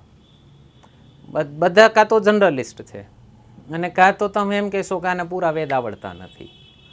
તો બધા ગુરુઓની એક બેઠક મળી કે ભાઈ આ હવે વેદ યાદ રાખવા બહુ અઘરા થઈ ગયા, શ્લોક એટલા બધા થઈ ગયા છે, તો આનું શું કરે? તો એક કીધું કે આને છે ને કોઈ કેમ કમ્પાર્ટમેન્ટલાઇઝ કરી શકે ને, અને એના કંઈક અમુક પાર્ટ્સ કરી શકે તો સારું કહેવાય. તો કે પણ આના માટે તો કોઈક જીનિયસ છોકરો જોઈએ કે જેને પહેલી વસ્તુ તો બધા શ્લોક મોઢે છે, પછી એને ગોઠવી શકે છે ક્રમવાર. તો એટલો જીનિયસ છો કે પછી દરેક વેદમાં ઓલા 4 ભાગ 6 અંગ મેન્ટેન રહે, બધું જોવાનું. કેવડું બૃહદ કામ છે, તમે વિચારો. તો કીધું કે છે કોઈ આવો, તો એક ગુરુએ કીધું કે મારો શિષ્ય છે કૃષ્ણ, એ કરી દેશે. તો કૃષ્ણ દ્વૈપાયને કામ ઉપાડ્યું અને આ વેદોને વિભક્ત કર્યા, એટલા માટે એનું નામ પડ્યું વેદવ્યાસ. ઓકે, ઘરે જઈને કહેજો. વેદવ્યાસના ગુરુ છે વાસુદેવ. આ પેલા કૃષ્ણ ભગવાનના પપ્પા નહીં, યદુ પહેલેથી આવેલું, પહેલેથી આવેલું. ક્વેશ્ચન રિપીટ કરો મારા ભાઈ. એટલે યદુ વંશમાંથી ના, એકચ્યુઅલી બહુ પછીથી ચાલુ થયું. આપણે ત્યાં બાપનું નામ વટાવવાની પ્રોસેસ ક્યાં હતી, તમે જોઈ લેજો, સિરિયલ જોજો. પરિચય શું દેવાનો? કુંતી પુત્ર અર્જુન, કૌશલ્યાનંદન રામ. ઓકે, બાપનું નામ ક્યાં વટાવવાનું? વારસામાં ભાગ જોતો હોય તો. ઓકે, જ્યારે રાજા બનવા જશે યુધિષ્ઠિર, જ્યારે ભાગ માગશે ત્યારે કહેશે પાંડુનંદન યુધિષ્ઠિર. યુદ્ધ થયું કોની યારે થયું છે? બાપના છોકરામાં ડખો છે. કૌરવ પાંડવનું યુદ્ધ છે. અહીંયા કૌંતેય અને ગાંધારેયનું યુદ્ધ નથી. એ બેન ક્યાં ડખો છે? ઓકે, ગંગા પુત્ર ભીષ્મ. ઓકે, વારસાની વાત હોય તો, અને જ્યાં તમે મળો છો કોઈને, તમે વાંચજો, અર્જુન જ્યાં પણ પોતાનું પરાક્રમ પ્રકટ કરશે ત્યાં દ્રોણ શિષ્ય અર્જુન. અહીંયા મારે મારી આઈડેન્ટિટી કહી દેવાની છે. મારે એક હનુમાન ચાલીસા ઉપર એક વિડીયો મૂકવો છે. તુલસીદાસે કયો ક્રમ રાખ્યો એક એક ચોપાઈનો. જય હનુમાન જ્ઞાન ગુણ સાગર, પેલા જ્ઞાન અને ગુણના સાગર છો. જય કપીશ તિહુ, પછી કર્મ છે. પેલા જ્ઞાન છે, પછી કર્મ. પછી નામ તો બહુ પાછળ આવે, એટલે પાપા ને મમ્મીનું નામ તો બહુ પછી આવશે.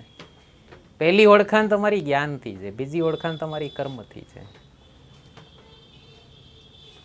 ઓકે, આ પદ્ધતિ હતી, પાછી લાવવી જોઈએ.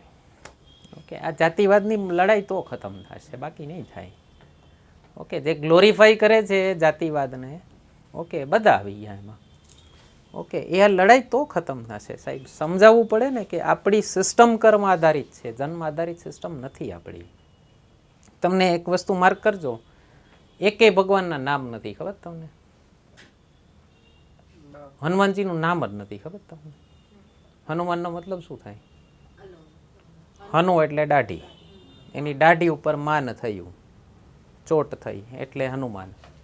બીજો એક મતલબ સાંભળો મેં, કે જેણે પોતાના માનને હણી નાખ્યું છે. ઓકે, હનુમાન પહેલા એનું નામ શું હતું? હનુમાન તો પેલો સૂર્ય ખાવા ગયા અને મારુતિ. મારુત એટલે પવન, પવનનો દીકરો એટલે મારુતિ. બીજું નામ હતું આંજનેય, કેસરી નંદન. બજરંગ, બજરંગ એટલે નહીં ઓલું, હા વજરાંગ, વજરાંગ પણ કહી શકો, જેનું અંગ જ વજ્ર જેવું છે, અથવા જેનો રંગ પેલો બજર જેવો છે. બલી એટલે શું છે? તાકાત. આમાં નામ કયું છે? જેમ તમારું નામ હશે એક રોનક. ઓકે, તો જેમ કોઈનું પણ નામ હશે, નામ કયું છે આમાં? ઓકે, જાહ્નવી શબ્દનો મતલબ શું થાય? ગંગા તો અરે બીજું નામ થયું. જાહ્નવીનો મતલબ શું થાય? એટિમોલોજી. જાહ્નુ એટલે ગોઠણ, વિષ્ણુના ગોઠણમાંથી નીકળેલી, સોરી, જાહ્નુ ઋષિના ગોઠણમાંથી નીકળેલી જાહ્નવી. પાર્વતી, પર્વતની દીકરી. શૈલજા, શૈલની દીકરી. નામ કયું છે? શિવ એટલે કલ્યાણકારી. જે દુનિયાએ વિષ દીધું તોય કલ્યાણ જ કર્યું, એનું નામ શિવ થાય. તમારા મારા જેવા ન થાય. કૃષ્ણ એટલે કાળો. તમે ગામમાં કોઈ ગામડાએ કોઈ ભાઈનું નામ સાંભળ્યું હોય કાળાભાઈ, તો તમે થોડી એનું તમે કહે એટલે સ્કૂલમાં કયું નામ લખો? આ જ લખું છું, તમે કાળાભાઈ લખો સ્કૂલમાં. એ કૃષ્ણ એ જ છે. એટલે કોઈનું નામ ન હોય ભૂરો, લીલીબેન, પીળીબેન, એવું નામ છે કૃષ્ણ. રંગે કાળો હતો. રામ એટલે એવું નામ જે સાંભળી અને વિશ્રામ મળે. ઓકે, જાનકી એટલે શું છે? જનક એટલે પિતા, જનક એટલે જેણે જન્મ આપ્યો, એ જનકની દીકરી એટલે જાનકી. આમાં નામ ક્યાં છે? વૈદેહી એટલે શું? વિદેહ. વિદેહ રાજ એટલે જેને પોતાના દેહનું જરાય માન નથી, એ વિદેહ રાજ. એ વિદેહ રાજની દીકરી એટલે વૈદેહી. આમાં ક્યાં નામ ક્યાં છે? કયો મને એક નામ બતાવો. અટક છોડી દો, નામ નથી સાહેબ, કર્મ પછી નામ આવ્યા છે. એટલે સેકન્ડરી વસ્તુ છે. ઓકે, અત્યારે તો ગજબના નામ રાખે છે યાર. ના ના, હવે અત્યારે જો ભાઈ, જે સમયમાં છો તમે એ સમય પ્રમાણે ચાલો.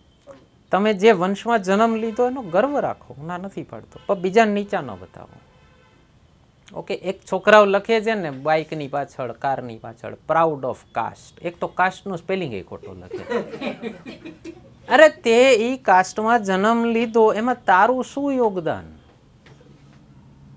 તમે રૂપવાન હો, તમે બુદ્ધિમાન હો, કે તમે પૈસાદાર છો, એમાં તમારું શું યોગદાન? તમારી હાઈટ વધુ છે, ઓછી છે, જાડા છો, પાતળા, જન્મે, એમાં તમારું શું યોગદાન? જન્મ લીધા પહેલા તમે જે કર્યું એમાં તમારું શું યોગદાન? પછી કરો ને સાચું, કરમ લાવો ને. કરમથી ડરો છો એટલે તો જન્મ ઉપર પ્રાઉડ છે.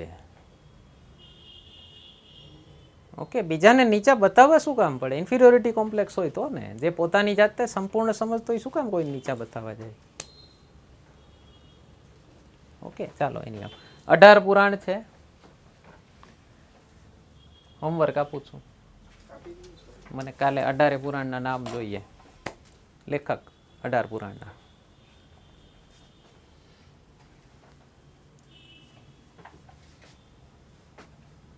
હાલો હાલો જલ્દી કરો. હજી બ્રિટિશ સોર્સિસમાં જવાનું છે મારે. 18 પુરાણોના લેખક કોણ છે?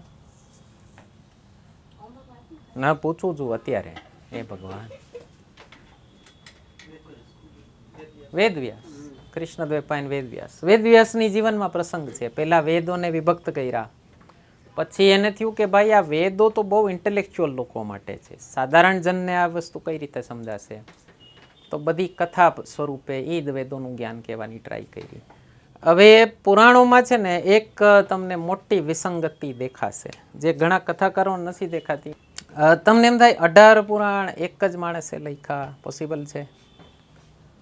ઓકે, બની શકે બધા કૃષ્ણદ્વૈપાયને જ લખ્યા હોય, બની શકે બધા એણે ન લખ્યા હોય.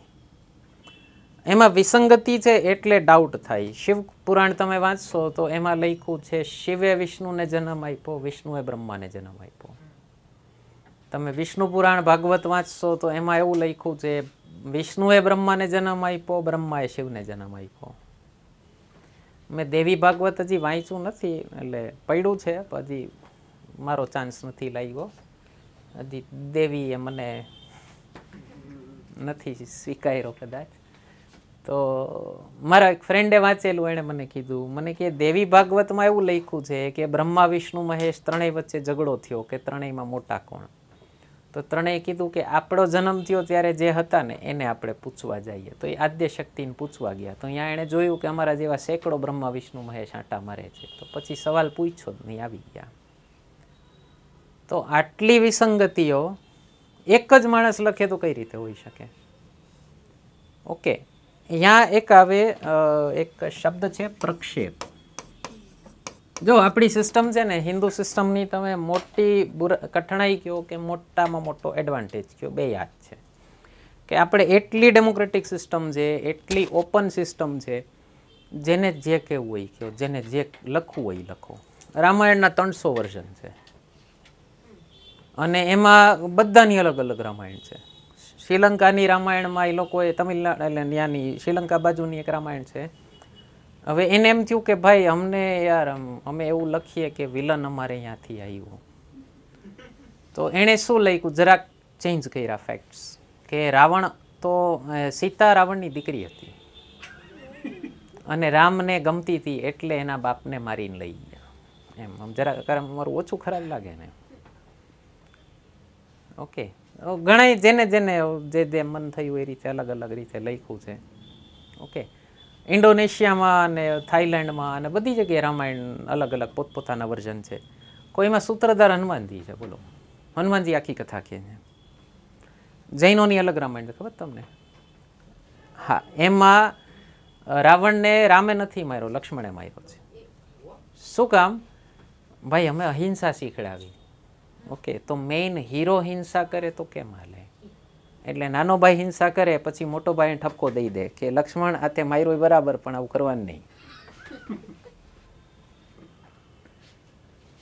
તો ભાઈ બધાની અલગ અલગ ભાવના છે. તો આપણે હિન્દુ સિસ્ટમમાં શું છે, ડેમોક્રેસી ખૂબ છે. એટલે જેને જે લખવું હોય લખવાની છૂટ છે. તો પછી શું થયું, બની શકે કે કૃષ્ણદ્વૈપાયન વેદવ્યાસે મેઇન 18 પુરાણનો ક્રક્સ લખી નાખ્યો હોય અને પછી એમના શિષ્યોએ અલગ અલગ ભગવાનને માનતા હોય, અલગ અલગ સંપ્રદાય પકડો કે જેમ કે કોઈ શિવને માનતા હોય તો એણે પછી શિવ પુરાણમાં શિવને મોટા બતાવવાની ટ્રાય કરી હોય. કોઈ વિષ્ણુને માનતા હોય તો એણે ભાગવતમાં વિષ્ણુને મોટા બતાવવાની ટ્રાય કરી હોય. ઓકે, કોઈ દેવીને માનતા હોય તો એણે દેવી ભાગવતમાં દેવીને મોટા બતાવવાની ટ્રાય કરી હોય.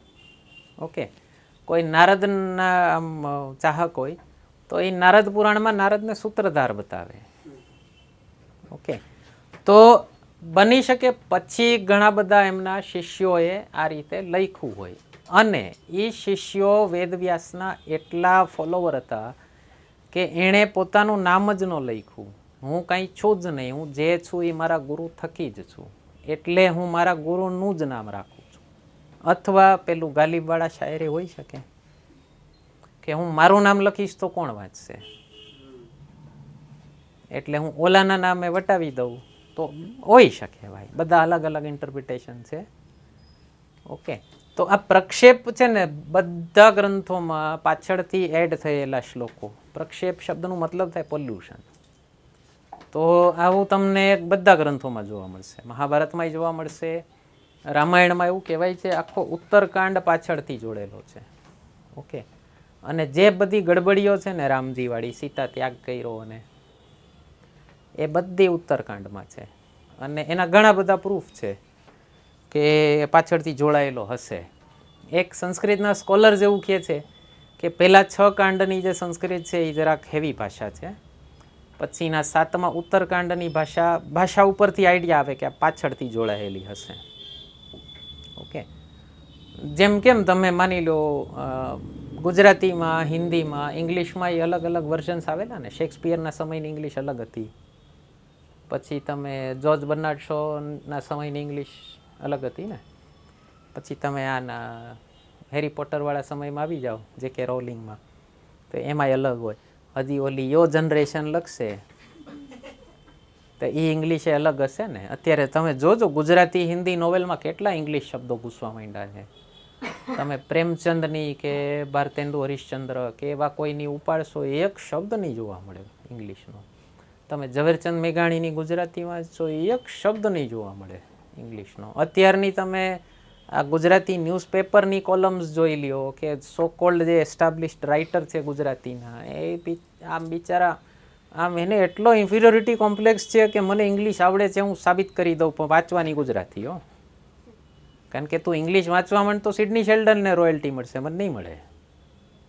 તો જે કે રોલિંગ, એટલા આપણે એટલી કન્ફ્યુઝડ પ્રજા છીએ ને ભારતીયો, અત્યારની પેઢી છે ને એટલી કન્ફ્યુઝડ પ્રજા છે કે હું લખું છું ગુજરાતીમાં પણ હું એમાં ઇંગ્લિશના એટલા શબ્દો ઘુસાડીશ કે તમને એમ થાય કે વાહ ઓ ભાઈ આને ઇંગ્લિશ. પણ તો ઇંગ્લિશ આવડતી હોય તો તને શું કામ વાંચવું? મેં એટલે જ હિન્દી પિક્ચર જોવાનું બંધ કરી દીધા. 40% ઇંગ્લિશ ઘુસાડે તો ભાઈ મને સમજાય છે ઇંગ્લિશ, હું હોલીવુડ જોઈશ. ભાષા શુદ્ધ વાપરો બાપડા. કાં હિન્દી વાપરો તો હિન્દી વાપરો, ઇંગ્લિશ વાપરો તો ઇંગ્લિશ વાપરો. ઇંગ્લિશ વાપરશો તો જોખમ છે, ઓલા જેટલા સારા પિક્ચર તમે નથી બનાવતા. ઓકે, એની હાઉ તો આ પ્રક્ષેપો બધા પાછળથી ઘણા બધા જોડેલા છે. એટલે એક મોટો વિદ્વાનોનો વર્ગ એવું માને છે કે રામે સીતાનો ત્યાગ ક્યારેય કર્યો નથી. બીજું પ્રૂફ છે 6ઠા કાંડમાં. વાલ્મીકીએ 6 કાંડ લખ્યા છે. બાલકાંડ, પછી અયોધ્યાકાંડ, પછી અરણ્યકાંડ, પછી કિષ્કિંધાકાંડ, સુંદરકાંડ અને વાલ્મીકીનો છઠ્ઠો કાંડ છે એનું નામ યુદ્ધકાંડ છે. તુલસીદાસે એને નામ આપ્યું છે લંકાકાંડ. ઓકે. અને વાલ્મીકીના યુદ્ધકાંડમાં જ રામજી અયોધ્યા પાછા આવી જાય છે, રામજીનો રાજ્યાભિષેક થઈ જાય છે, રામજીને 2 છોકરા થાય છે, રામજી 10,000 વર્ષ સુધી શાસન કરે છે. એ 10,000 વર્ષ સુધી શાસન કેમ કર્યું હું તમને વિક્રમાદિત્યમાં આવીશ ને ત્યારે સમજાવીશ કે આ કેમ. મને યાદ કરજો પાછું, અત્યારે નથી કહેતો. જરાક થોડુંક સસ્પેન્સ આમાંય રાખું ને, બંધારણમાં આટલું રાખ્યું હતું. અને રામજી સુખેથી રહ્યા, વયા ગયા, દેવ થઈ ગયા. વાલ્મીકીએ ફલશ્રુતિ આપી દીધી. ફલશ્રુતિ એટલે આ ગ્રંથ વાંચવાનું આ ફળ મળે. મીન્સ ઓફિશિયલી વાલ્મીકીએ છઠ્ઠા કાંડ પછી ગ્રંથ ખતમ કરી દીધો. પછી 7મા કાંડથી ફરીથી તમે ચાલુ થાય છે. તો બની શકે એના પછી કોઈએ લખી હોય. અને પછી 7મા કાંડમાં ધોમ ગડબડીઓ લખી છે.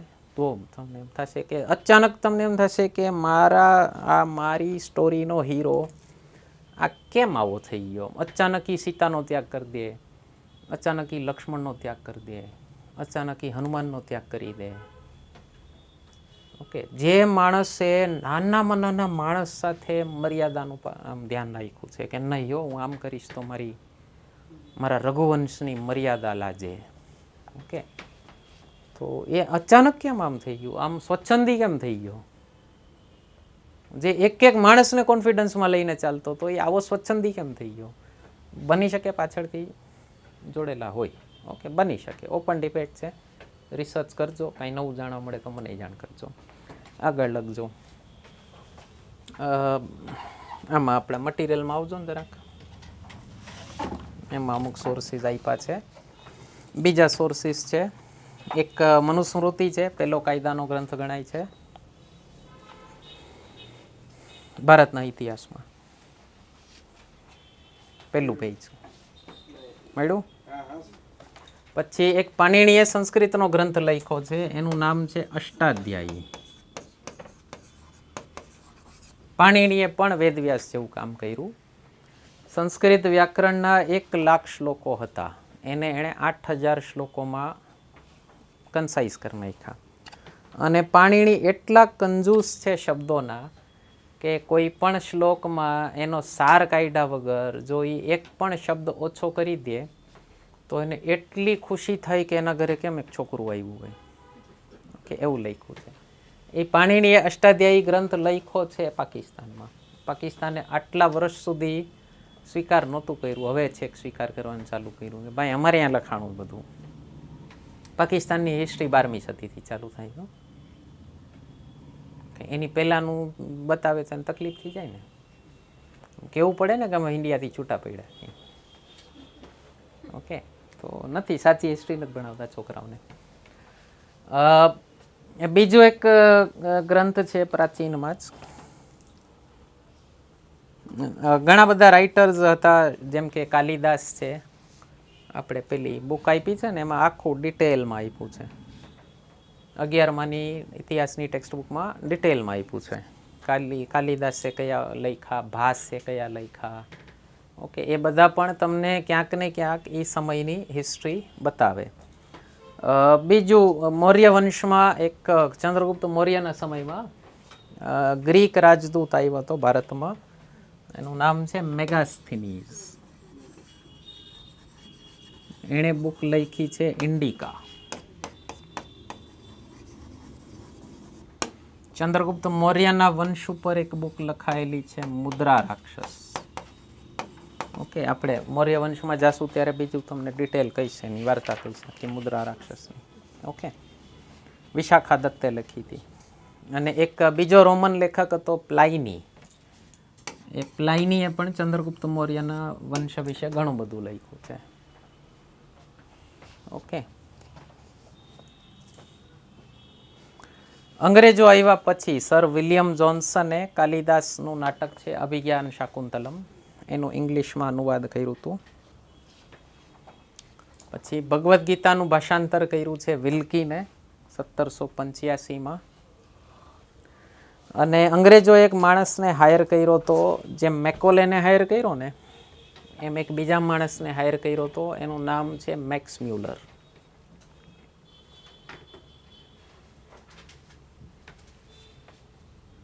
ઓકે, આ જર્મન છે અને એની પાસે અંગ્રેજોએ ભારતની તમામ જે ગ્રંથો છે ને એ બધા ટ્રાન્સલેટ કરાવ્યા ઇંગ્લિશમાં, અને એનું નામ છે the sacred books of East. આ 50 વોલ્યુમનો ગ્રંથ છે. ઓકે,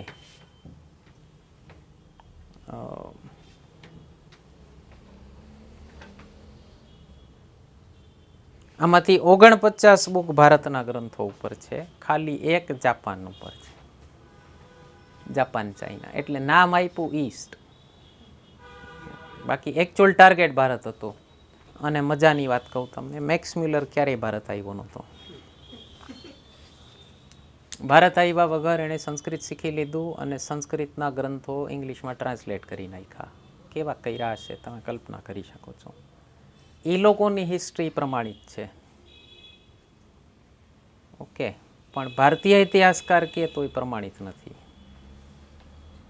ઓકે, આ મોટી કઠણાઈ છે સાહેબ.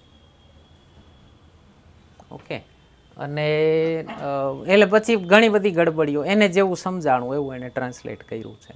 ઓકે, એમાંય ઘણા વેદોના સ્કોલર્સ તો બહુ બુરાઈ કરે મેક્સ મ્યુલરની. એણે છે ને વેદોનો ખાલી કર્મકાંડ ઉપર જ ફોકસ કર્યું, ઉપનિષદ સુધી પહોંચ્યો જ નથી. ઓકે, એમાં શું છે, વેદો પર કમેન્ટ્રી ઘણા બધા લોકોએ લખી છે. એણે જેની કમેન્ટ્રી વાંચી અને ટ્રાન્સલેટ કર્યું એણે કર્મકાંડ ઉપર વધુ ફોકસ કર્યું હતું. ઓકે, તો એણે ઉપનિષદવાળી કમેન્ટ્રી મેક્સ મ્યુલરે વાંચી નહોતી. એટલે ભારતની બધી બુક એક માણસ ટ્રાન્સલેટ કરી જ ન શકે યાર એક જીવનમાં. ઓકે, તમે ગીતા પ્રેસ ગોરખપુરે જેટલું છાપ્યું છે એટલું એક જિંદગીમાં વાંચી દો તો નસીબદાર. અને ગીતા પ્રેસે વેદ નથી છાપ્યા. ઓકે, વેદ સિવાયની બુક્સ કહું છું. ઓકે, એની હાઉ બીજી અમુક બુક્સ છે. એક છે ભારતીયોએ અમુક બુક્સ લખેલી છે. રાજેન્દ્રલાલ મિત્રાએ એક બુક લખી છે ઇન્ડો આર્યન. A.L. બશમ નામના અગેન યુરોપિયન હિસ્ટોરિયને લખી છે વન્ડર ધેટ વોઝ ઇન્ડિયા. અને ભારત તરફથી એક બહુ મસ્ત હિસ્ટોરિયન હતા, એને પાછા દબાવી દીધા હતા.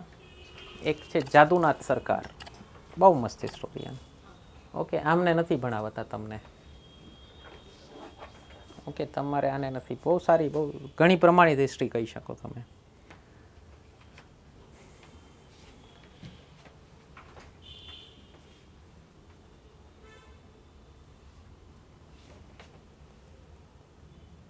એક બીજા બહુ સારા હિસ્ટોરિયન આરસી મજુમદાર, અને એક હતા સરદેસાઈ, એ પણ બહુ સારા હિસ્ટોરિયન. ઓકે, આ 3 રાઇટ વિંગ હિસ્ટોરિયન્સ. બાકીના બધા જે તમે અત્યારે ટેક્સ્ટ બુક્સ તમે વાંચો છો એ બધા left wing historians. Irfan Habib, Bipin Chandra, Romila Thapar, પછી રામચંદ્ર ગુહા. ઓકે, એટલે યુપીએસસી આ બધા લેફ્ટિસ્ટ હિસ્ટોરિયનને જ માને છે. એટલે યુપીએસસી ભણાવવાવાળા જેટલા છે એ બધા આ જ રેકમેન્ડ કરે છે કે લેફ્ટિસ્ટ હિસ્ટોરિયન જ વાંચવાના છે, એ લોકોની જ ભાષા લખવાની છે. ઓકે, એક મોટી કઠણાઈ છે. બરાબર, ચાલો બાકી કાલે કન્ટિન્યુ કરીએ. તો મિત્રો, કેવું લાગ્યું હિસ્ટ્રીનું લેક્ચર 1 કમેન્ટ સેક્શનમાં જાણ કરજો અમને. ફરીથી કહી દો, આપણી બંધારણ લેક્ચર સિરીઝ આવી ગઈ છે યુટ્યુબ ઉપર. ન જોઈ હોય તો ખાસ જોઈ લેજો. વૈદિક મેથ્સની સરની લેક્ચર સિરીઝ પણ આવી ગઈ છે. બંને કોર્સીસ એપ્લિકેશન ઉપર આવી ગયા છે, એ પણ પરચેઝ કરી લેજો. આવનારી એક્ઝામ્સમાં ખૂબ ફાયદો થશે તમને.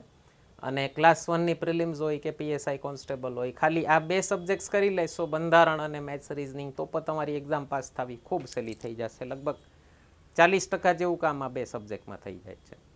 તો જોતા રહેજો લેક્ચર સિરીઝ. નેક્સ્ટ લેક્ચરમાં મળીએ છીએ આપણે કૃષ્ણ ભગવાનનું ચરિત્ર શું હતું અને કૃષ્ણ ભગવાનને લગતી ગુજરાતમાં કઈ કઈ જગ્યાઓ છે એને રિલેટેડ એક આખી આપણે સ્ટોરી તાતણા સીવી અને બનાવી છે કે તમને આખું કનેક્ટેડ લાગશે, બહુ મજા આવશે.